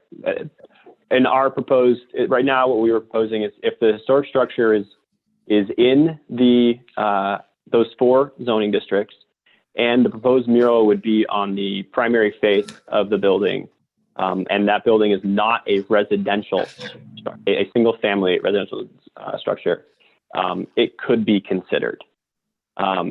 Staff would need to review the application then to ensure that the proposed mural does not impact or diminish the historic qualities of that building at that point. And then, so that's the framework as we've laid it out. And Laura, I saw you unmuted if you want to, I think you're going to jump in there too as well. Yeah, just to add to that. So the Historic Review Board did look at a Historic Review Board policy. So they have a list of policies, and if development complies with that policy directly, then staff can review it. If not, it goes to the board. So they did review a policy this past meeting and recommended approval of the policy. So it would give some direction of when murals are allowed in historic districts or on designated structures within a historic district. If it doesn't meet that policy framework, then they would have to go to the board and ask for approval. Okay, that's interesting. I guess I'm gonna leave that to others who have more experience in historic structures. I would be really shocked that we would want designated historic structures to have murals on them, but that's just my personal opinion. So when I'm reading over the draft code, it goes over in detail all the process, and at the very end it says essentially that if the mural doesn't comply with all this stuff, then it's not a public, it doesn't, let me scroll there so I get to the end. It's at the very end. The very last sentence, it says, if inconsistent with the conditions of approval from the Arts Commission, it shall not be deemed public art murals. So to me, that just means, okay, so the city didn't approve it and it's not part of our public art mural collection. So does that mean that anything outside of this would just fall under a code enforcement violation? That's how it would be processed? Does that just go without saying, or is there any need for any mention of that? You see what I'm getting at? We kind of like skirt around and say, well, if you don't meet this, you don't meet our public art criteria. But then what? So I'm just wondering, like, if murals pop up, do we need to address, or is it just assumed? I think it's assumed. Yeah. It's an illegal sign at that point Okay, because it wouldn't comply with the sign code. okay. Commissioner Loud-Smith, this might be a good time for me to weigh in. I've heard a couple comments from you and Commissioner McGriff and others. As you know, the regulation of murals and art is has significant legal implications between the First Amendment and Article 1, Section 10 of the Oregon Constitution. And that's why there's a somewhat convoluted process in place. And, we've taken a quick look at this, but I think there's going to have to be a much deeper dive by our office about how this works, and some of this language is going to be dealt with as it goes through the process. So it's good to focus on it, but some things will probably be caught and reworked a little. Okay, this line kind of got my attention. That would kind of fall maybe into that category of, anyway. If I recall correctly, we back when we did this originally, when we were updating the sign code back in 14-15, we looked at multiple cities, including the city of Portland, and it was really trying to do everything possible to try to differentiate a process from a sign, right? This art process to review and an easement and maintenance versus, our sign code, which where we can't look at content, right? It's based on size and materiality. Right. So I understand there are concerns about the bureaucracy and the procedure and the policy, but it is, it's trying to differentiate a process that's a very thin line to differentiate. Right. Yeah, that makes sense. Yeah. Okay. Sorry.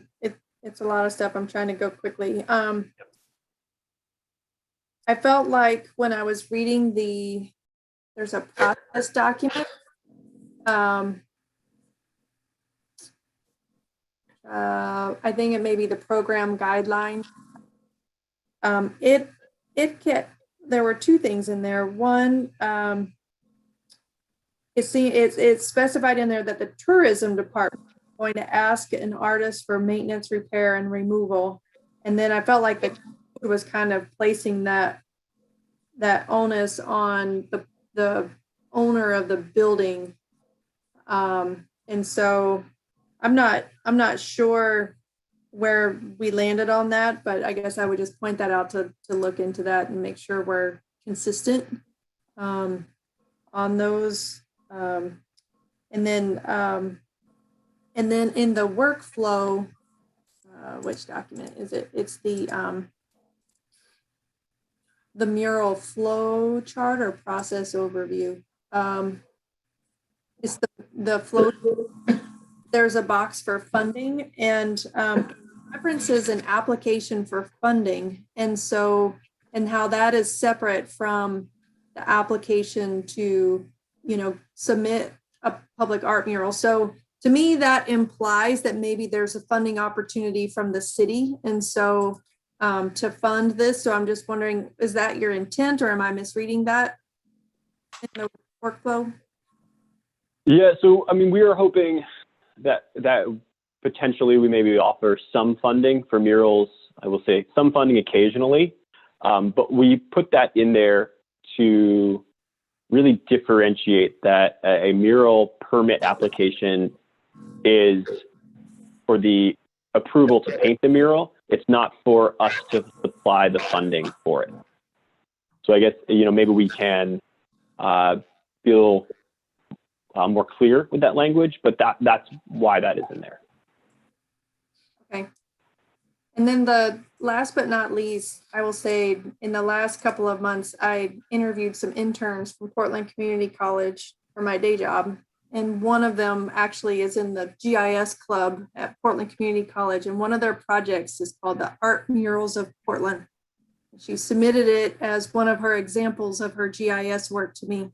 And I will be happy to provide this link, Tony, that maybe you can provide to Laura in our GIS guru at the city. But it's really impressive. Now, granted, this was a group of students who used this as a project to learn GIS, but they went around and they have a collection, and it's an interactive map, and you can click on a dot and you can really see some fascinating art murals. And I think that would be a wonderful addition of kind of showcasing some of the stuff in our city that we're proud of. And as things get approved, the process includes providing a digital image. So it'd be pretty easy to put this together. And I would also say that most of these GIS clubs are looking for internship projects. And if we're interested, we should be taking advantage of some free student help to put together an interactive map and putting together this data. It'd be pretty simple. And they did a really great job. And I would be happy to show you or share it with anybody who's interested. I just wanted to mention that as an example of how we could take this one step further. Yeah, maybe that'd be great, Commissioner, and maybe I can forward that as well, because RGIS put together an Oregon City art tour map as well. We can kind of compare and see what it looks like. And that's all that I had. It's a bunch, sorry. Commissioner O'Donnell. Well, usually I'm the guy that deals with mechanics and process and all that. And other than the $3,400 appeal fee, which kind of floored me, this is more an artsy type thought. And I say it because of my travels around the country. If you were to go across State Route 20, a little town called Winthrop, they've got a cowboy theme, and most of their art is all about supporting that theme, most of their murals. And I still mourn the loss of that mural that was on the black and white store on 99 and Main Street. What a gorgeous summation of history, or a piece of history. And I was surprised, and maybe in one of the reference documents, are we not encouraging theme type murals that honor the history of Oregon City? Can that be put in there somewhere in a supporting document? Because who wants to come here and see a mural of dogs playing poker or Roman architecture or something like that? You want to see something worthwhile. So I don't know what value that contribution has, but I just wanted to be supportive of Oregon City's history. Thanks. I won't touch that with Commissioner O'Donnell, the $3,400, we actually decreased it to $1,567. It's in what was in the PowerPoint presentation. That's still pretty tough. Whatever. I would like to add part of the process that we have put together here includes a pre-app meeting, or rather a pre-hearing meeting with staff and the applicant. And a key reason, one of the key reasons we did that was so that the applicant could, if they need to, revise their application ahead of a hearing or their permit review, so that we would potentially avoid the need to appeal the decision by the board. It was our hope there, right, is that we want to work with the applicants and with the artists for the most optimal outcome for everybody. But I do understand your concern there about the appeal fee. We are certainly able to encourage thematic options when it comes to art. However, we are not able to require that it's a certain type of art or a certain theme. Once again, our First Amendment protections there. So that's the only So I guess, what I'm hearing there is maybe find a way to encourage art that, maybe in some of the process documents or, in engagement with stakeholders, we can encourage that certainly, but loud and clear. And I think that can be, that could be a broad statement of it's, it is encouraged that it connects to some sort of Oregon City's past. Because, clearly some of the murals in the past have been pretty pioneer specific. And that was really done during the 90s when, the anniversary of the Oregon Trail and things like that. But, if it was just a general statement that connected to Oregon City's history or past in some way, that would be, pretty broad look at it. Commissioner McGriff, I have one more question after I'll go right ahead. So I guess the one question I just have is that you referred to that line about the vandalism resistant and crossing that out, but yet still talking about the expectation that they do some work to weatherproof it. I guess I'm worried about scratching that out. One, I guess is the reason because of the expense of it? Both the expense and the unpredictability of how someone may attempt or could attempt to vandalize a building, frankly. And there is a lot of, I think the scenario I painted for James today is what if someone pushed up a dumpster against the side of a building and lit it on fire and the mural became charred? It would not be, I think, feasible for us to require them to have made that mural fireproof. Obviously, it's things like that. So that's why we're saying we are recommending they take steps to mitigate against vandalism, but not require that it's vandalism proof. Well, resistant isn't proof. And so we scratched out resistant. And I think we can specify what that means. Yeah, clearly we're not going to, resist it from a car driving through it. But that there is some level of, coating or something that protects it. Because clearly the expense the expense is going to come one way or another. If someone spray paints it, guess what? They have to fix it and they have to do the expense of fixing it. So the expense is there no matter what. I think there's a way to, maybe fine tune that, get away from what you're saying where, we can't protect it from everything, but is there a way that we can say, okay, did you put some sort of, deal with the main type of vandalism that we know of that we have to, concerned about, felt pen, markers, writing on it, or spray paint. And if there's some way to, specify as part of that weatherproofing that there's an extra layer of, protection, to try to prevent that. I think we could be more specific.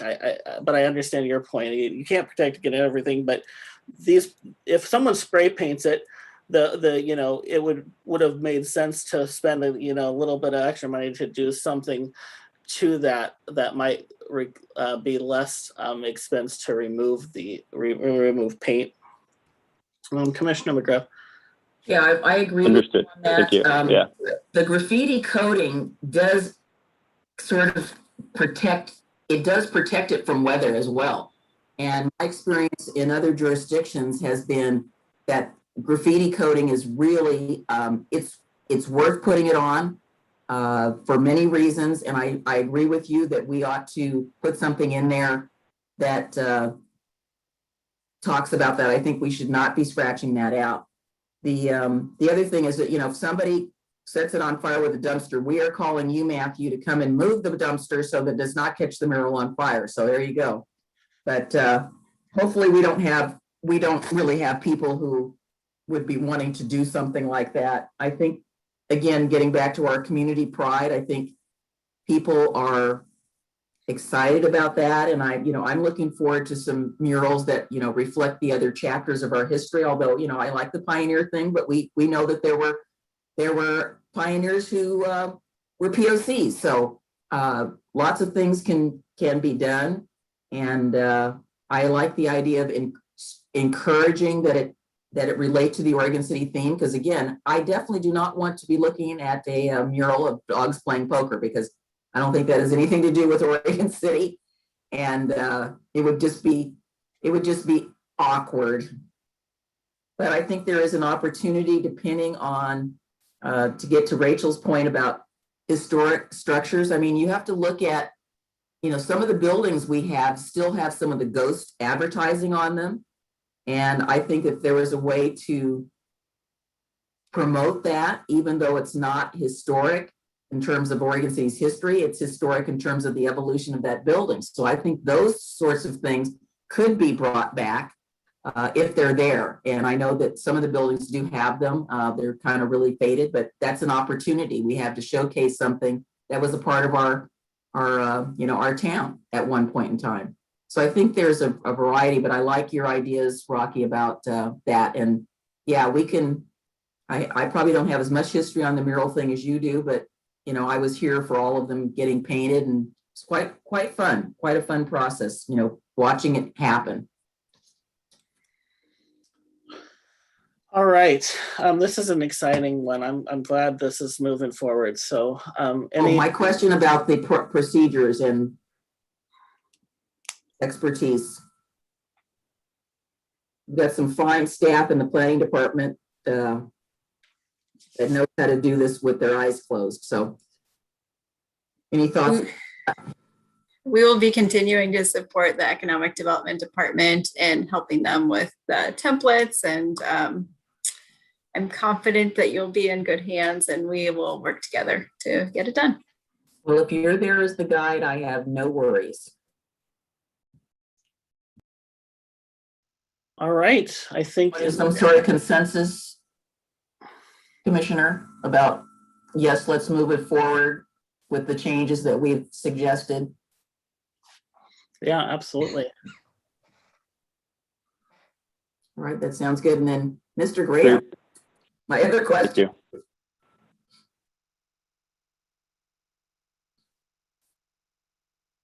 Your other question? Yes, you were going to give us an update on what's next, and we skipped right over it. No, I did give you an update. You even participated in the discussion. I said that the next step would be we would convene the roundtable or the stakeholder table with either the last week in March or the first week in April, so that we can plan the next step going forward. But we also, I also put out there the idea of a slogan: "Welcome to our hometown, welcome to Oregon's hometown," and to involve the entire city, including the shopping centers and others in terms of that promotion. But in planning for the next step, it's always dicey because of the COVID situation. But that's the next step, to sort of convene the stakeholder group and go forward with a marketing strategy for the whole city.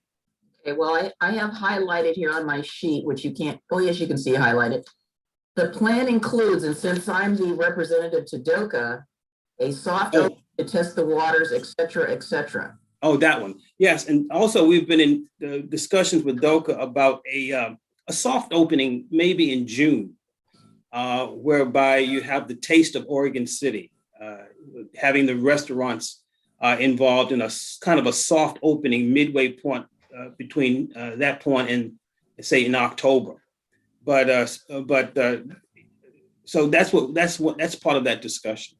Okay, because we've been discussing that for the last 2 or 3 months, so at our board meeting. Okay. Oh, at DOCA's board meeting. Yeah. I guess I think we've got to be, and I appreciate the conversation and the excitement to move forward. I think one of the difficulties is, we're opening up restaurants, businesses, schools, sports, and about to head into spring break. I think our nervousness is the governor has already moved one county backwards. We're not going to have vaccines distributed to the whole general public and implemented by June. So I think we continue to plan and move that direction. I think we just, honestly, I'm interested to see where we're at 10 days after April 10th to April 14th, and see what happens with what the governor's going to do with where we're at with opening up. I'm nervous.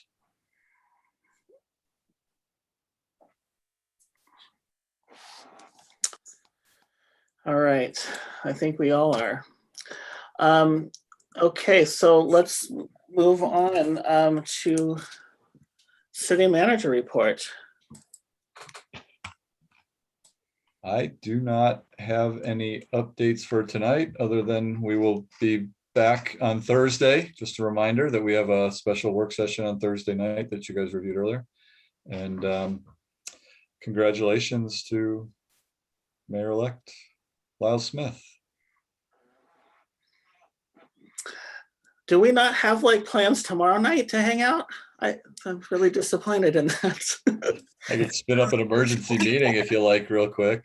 Tomorrow we have tomorrow off? Wow. I'm only going to come to a special meeting if there's food and drinks involved. The night is young. So let's go into commission committee reports. Beaver Creek employment area. Commissioner O'Donnell, anything? I'll do the first two. That group has not met, and there's nothing to report there. The Brownfield Grant Committee is next. That's also mine. Although that committee itself hasn't met, I know we've got this ongoing discussion between Mr. Conkle and city staff and the Restore Cap, the mitigation piece, and I hope that's proceeding, and Tony can give an account of that if he wishes. But I think the ball's in Restore Cap's part of the court to give us something to move on. So I'll include that along with Brownfield because it's so similar.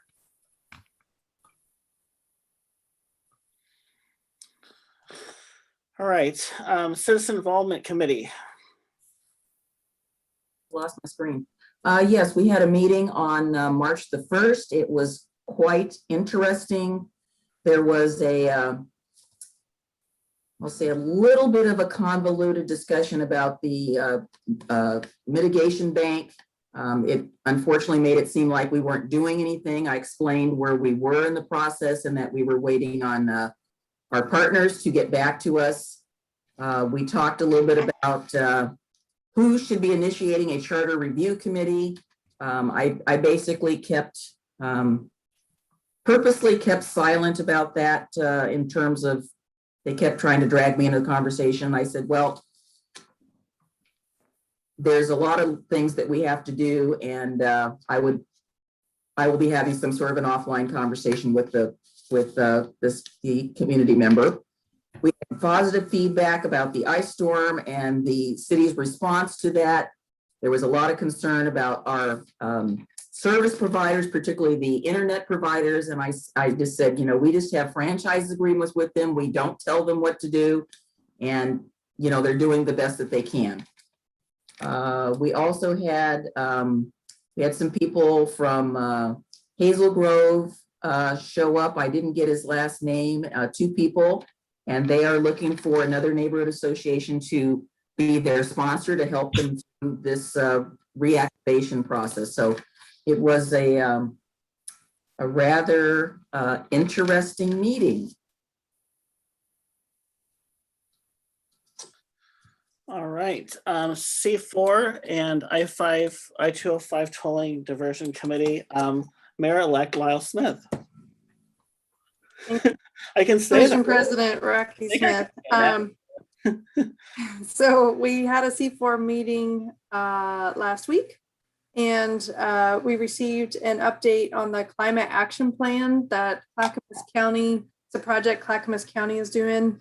The key thing to know about that is because of COVID, their project timeline has been thrown off, and they've essentially shifted the deadline of the project out for a year. So I don't think we've missed anything. I think the project ended up being put on hold. And so they are currently finalizing the membership of the community task force, which will be, and they're finalizing the engagement plan, and they're going to create some subcommittees for this project. So I think if we are interested, or if we have folks interested in participating either on the city commission, by city commission members or our community, that there's still an opportunity to participate in the development of the climate action plan for the county. We also, of course, talked about the vehicle registration fee conversation that's happening by the Board of County Commissioners. And in general, I'll say the summary coming from that conversation was that there's pretty overwhelming support by the urban cities. And a lot of the reason for that support is because we really need those dollars to help fund our transportation projects and maintenance. Our staff provided a letter that they put together and we talked about, which kind of listed some of the projects, but we were not unique in that. Most of the cities had already, we've known this money was coming to us and had put the use of that money already in contracts, already identified in projects going forward. And so to roll that back will have a real cascading effect on all of the cities who were planning to receive that money. Literally, I think the first dispersion was going to come this spring, I believe, anytime now. So anyway, so the cities, at least the urban cities, had general agreement. I think there was some pushback from some of the rural communities. At the end of the day, I would say that most of the cities agreed that we needed to do a better job of messaging to our constituents how that money was going to be used and benefit our own city, because the money's getting divided up. It goes to all of the cities. And if our constituents that are paying the fee don't know what they're getting for their money, then of course they're going to say, I don't want to have to pay this extra VRF. And Oregon City has identified projects and that our community could identify with. And so it reminds me of those signs where we see this is your tax dollars at work when you see like a construction project going on. It's that type of relational messaging that I think if this continues, which right now, I'm not sure where the Board of County Commissioners is going, but that was generally what all of the cities thought we needed to do to help folks understand where that money was going and how all of our cities are benefiting from that money. And I think that's a pretty decent summary of C4. Okay, anything on the I-205 tolling? I don't know if there's anything. I don't believe the tolling diversion committee has met. Okay. I have another group that I meet with on the I-205 tolling, which that meeting happened today. It's more of a legislative coordination. Representative Mark Meek, Rachel Prusak, Metro Councilor Christine Lewis, Paul Savas, County Commissioner Paul Savas, and a representative from West Lynn. And we invited the director of ODOT to our meeting, our lunchtime meeting today. And he brought along with him the director of the Urban Mobility Office, which is overseeing the I-205, actually the entire regional transportation project. So we had a conversation directly with the ODOT director about the tolling, our concerns, really talking about what could possibly be happening at the legislative level and the need for state funding, but we don't really feel like we're going to get state funding. Same thing for the feds. We normally would get federal funds, but we don't really have a lot of faith in that. The director didn't really back off the tolling. I mean, he pretty much said, we need the I-205 improvement project and we don't have the funding for it. And therefore we have to do tolling. And so he really felt like those two were in alignment because just the funding isn't there. So if we want to improve I-205 and that stretch and add lanes, they really don't see another funding option. The only difference that I did hear in the conversation was that the commitment that the tolling dollars in our area, there's some federal law around where tolling dollars can be applied. So they cannot toll in our area and then give those dollars to North Portland or Interstate Bridge kind of thing. That's not allowed by the feds. So there's some rules there to support that. because there was concerns about that. And the other thing is that they said was that they really are planning to do a regional tolling. And that was really the first I had heard of this real push of a system-wide tolling for the entire metro region. And so I told them we really needed to hear more information. I needed more meat on the bones in order for me to feel like this wasn't just lip service. So we'll see. It was a 1 hour, 45-minute meeting. That was kind of the gist of it. So more conversations to come on that one. All right. Clackamas Heritage Partners is me. We have not met since the last report that I gave. Clackamas Water and Environmental Services. So we got a report tonight. That kind of speaks for itself. I guess I was a little surprised tonight that there was virtually no information about the I&I grant program. They mentioned it, no specifics. That's about how much we've gotten at the advisory committee. So we're not getting a lot of detail on how it's going to work, how it's going to be, other than the number of 33% to help in cities and regions with their projects on I&I. That's really all that I know. That's really all that we've really heard. So the implementation of it, how it's going to be dealt with, that's not being talked about. So I kind of expected that was what was going to happen tonight. We would get a little bit more detail of how they were going to approach going to cities. I guess maybe they're not going to do that until they get it approved by the county commission, and then we'll go there. But it's been slightly vague, or more than slightly vague. All right. Let's see. Downtown Oregon City Association Board.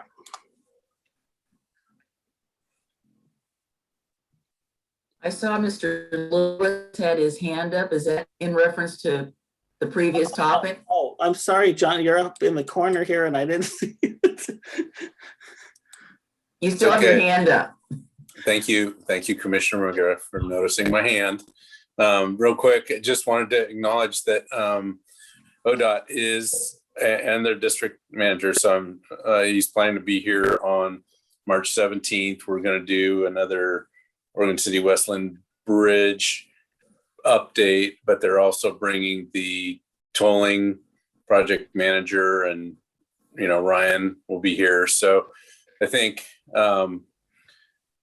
that is a bit in response to the last time they were here for the tolling, or for the Ped Bridge. So I just wanted you to know that's we've got that agenda item, but they're planning to come, bring the appropriate group this time instead of their consultants. So be ready for that. And then Commissioner Smith, I committed to giving you a little bit of an email. I need to read their white paper from Wes on their thing. I'll still try and get that done before. Don't they have a meeting on like the 18th or something? Isn't that what you said? Or next week?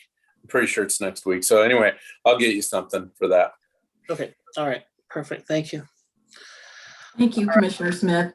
So we had a meeting today with the Downtown Association, and we have a new board member.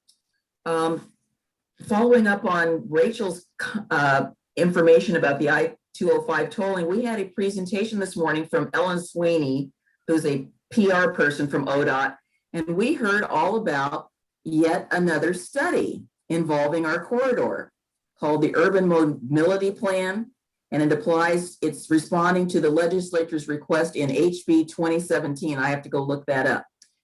It includes a multitude of projects, including the I-5 Rose Corridor, Interstate Bridge Replacement, I-205 Abernathy Seismic Improvement, including the tolling, the I-5 Boone Bridge, the Southwest Corridor Light Rail Jurisdictional Transfer Project, and then just some basic operational stuff.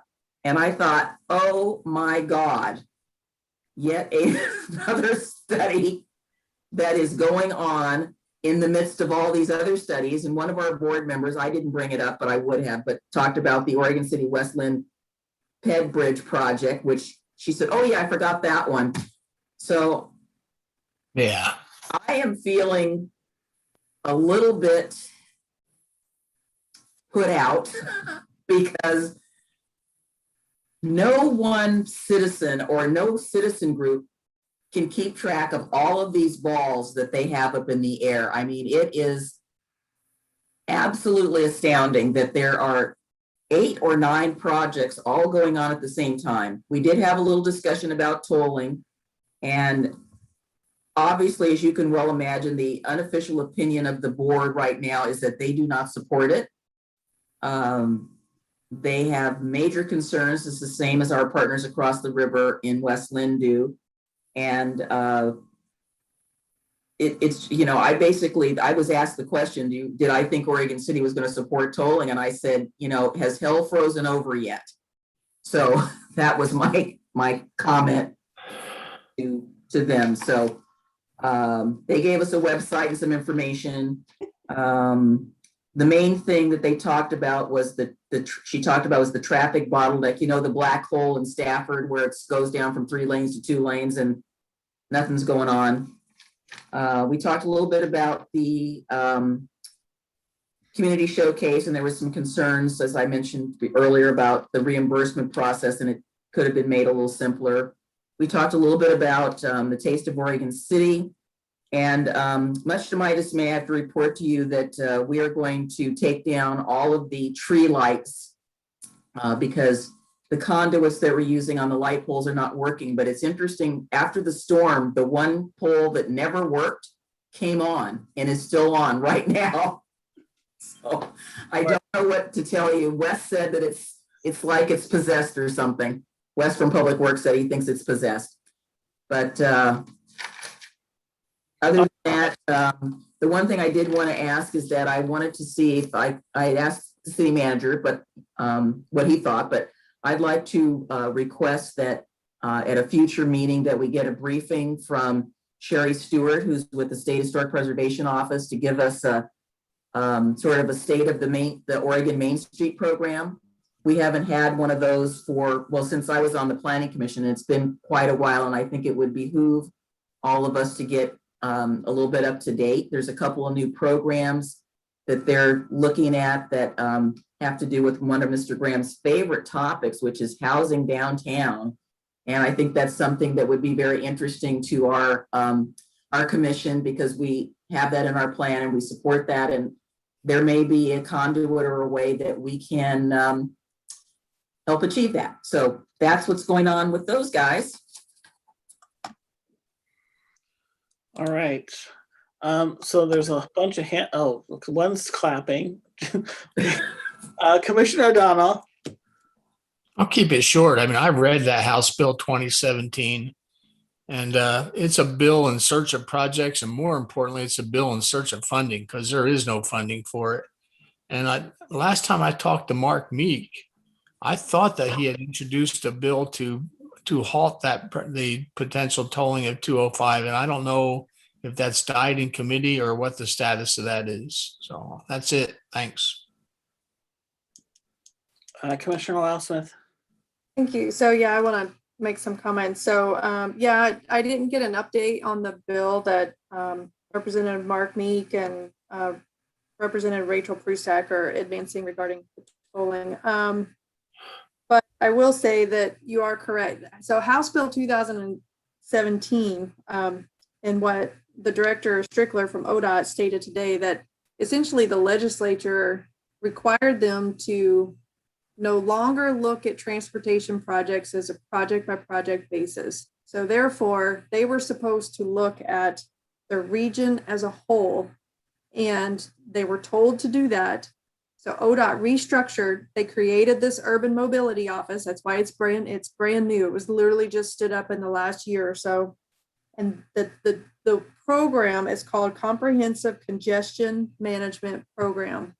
And it looks at all of the infrastructure in the region, and the goal is to try to bring all the infrastructure in the region up to the same level. So obviously the strip on I-205, there are some projects, but the I-205 is under under capacity, underserving compared to all of the other infrastructure in the region. It is their number one project on the list, is the I-205 Stafford to Abernathy Road.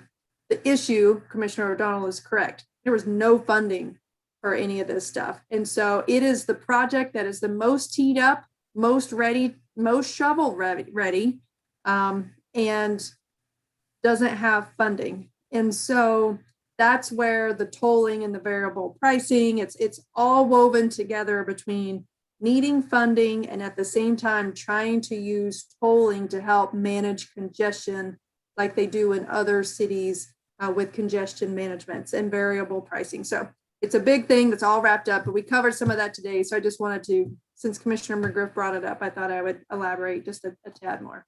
Yeah, thank you for adding that. One of the things that we did ask the staff person was that once they start the construction, we want to make sure that they understand that we want to minimize the diversion because we know it's going to happen. And that was really kind of what was kind of the nail in the coffin of that discussion this morning. Was doing all the sound walls and all the stuff they want to do on 205. It is going to be a freaking mess. Yeah. And I would say ODOT, they are well aware that nobody is supporting tolling, but they don't feel like there's any, they don't feel like there's any option. You either, if you want development, if you want to improve your roadways, then they feel like because they're going to get some state money, it's not going to be enough. They're going to get some money from the feds. It's not going to be enough.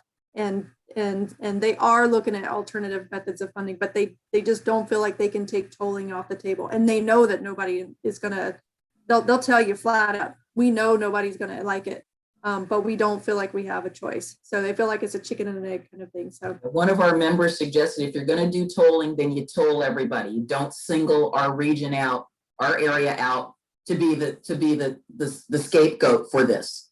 And we're at 10:05, so yeah, talk about this for a long time, but yeah. All right, where are we at? Are we on OC? Was that Metro? Rachel? That was Denise's downtown Oregon City. OC 2040. We were She still got an ODOT. She got an ODOT presentation, which downtown went off the rails. Yeah, so Impact also met. All of our meetings are happening again. So I'll say really quickly, we met February 24th. We received a presentation on the economic recovery strategy. This is a comprehensive economic development strategy. And really the change that Metro is making from, it was originally a 5-year plan. Because of COVID, they are changing that plan to be a short-term economic recovery. And I believe I sent some of this information to James Graham after this meeting, but they're targeting helping small businesses grow and recover, advancing economic mobility, supporting families and children with childcare. And so that is a project that is well underway. And if you want to find that plan, which is a regional plan, I had to Google it in order to find it. It's Greater Portland Economic Recovery Plan, and it was published January 22nd of 2021. So it's brand new. So we got an update on that. And then we got an update on the Regional Emergency Transportation Routes project. This one was interesting. This report had not been updated since 2005. And so it's looking at emergency evacuation and transportation routes, very timely. They've added approximately 40 new routes. Impact provided some comments. And we also received a presentation on this, or this is coming to C4 as well. And I'm sure it's going to get a lot of comments. There were 3 factors they were focusing on, which was connectivity and access, route resilience. So think about bridges and stability after an earthquake, and community and equity. So that was it for Impact. All right, OC 2040. I don't. Well, we had a meeting. I attended the first one after being appointed to it, and we will have another one very soon. I missed the first meeting, so I'll have to watch the recording of that. All right. Willamette Falls Locks. I don't believe there's been a meeting, not that I'm aware of. Tony's shaking his head in agreement. There hasn't been a meeting. Okay. And then we had an update tonight on tourism. I'm hoping our stakeholders meeting is in April, not March. Yep, and not at 5:30. Swamped. All right. Do we want to talk about the Oregon City Westland Bridge? It's very brief. I don't want to get into the details, but I do want to tell you that I am liaisoning with the Westland representative. I had was asked to attend a Zoom meeting with the mayor of Westland. She wanted to get caught up with Mary Baumgartner, Councilor Mary Baumgartner, and myself. We spent about a half an hour just sort of going over things. I will say this, that she is skeptical and has concerns about the impacts. Again, we're looking at this holistically, which I'm really pleased with. We're looking at it as a unit, Oregon City and Westland together, and how this will best meet our interests. So just want to let you know that is continuing. I did suggest that she meet with her staff liaison, like I'm meeting with Mr. Lewis and Ms. Webb, and that's been, thank you again, you guys. It's been very helpful to brief with you guys to talk about, our strategy and where we're going. All right, South Fork Water Board. After the ice storm, kind of still dealing with the trees down, some of the things in there. Again, last meeting we talked about how much of an amazing job South Fork employees and management did to get us through that. It looks like we have a new chair coming up in April for the South Fork Water Board, so that'll be, and we're going into our budget cycle in the next month or so. So that's kind of what's going on with South Fork. Willamette Falls Landings and Heritage. Yes, we have a meeting coming up on Monday, and the sad news, I'm sorry to say, is that the executive director of the organization is stepping down to manage some health-related issues. We haven't decided that this, we'll probably be talking about it at our meeting on Monday about recruiting, where we're going to go with that. But we are moving forward with our diversity and equity process to make our presentations, programming, tours, anything that we are promoting to basically give to talk about the other chapters of the history that have been neglected in the past. All right, Willamette Falls Legacy Project. Well, every time I talk about that, I need to break it down into the public component, which is the easement, and the private sector, which is owned by the Confederated Tribes of the Grand Ronde. So the Grand Ronde land is theirs to do with as they wish within the confines of the law. When we walked out of the last meeting, we had agreement that we were going to access the easement section right off of 99. Everybody was in agreement. Some other things happened, and we have not seen, although we had verbal support of it at that time, I have not seen any, and I'll have to ask Tony if he's seen any letter of support from the Grand Ronde. So we get delayed by things that should not delay us. So that's about where it's at, and I'll just leave it at that. Tony, if you have anything to add, please do. But now, that is, I think that there was some concern from some of the other tribes about the involvement that they've had and their voices being heard.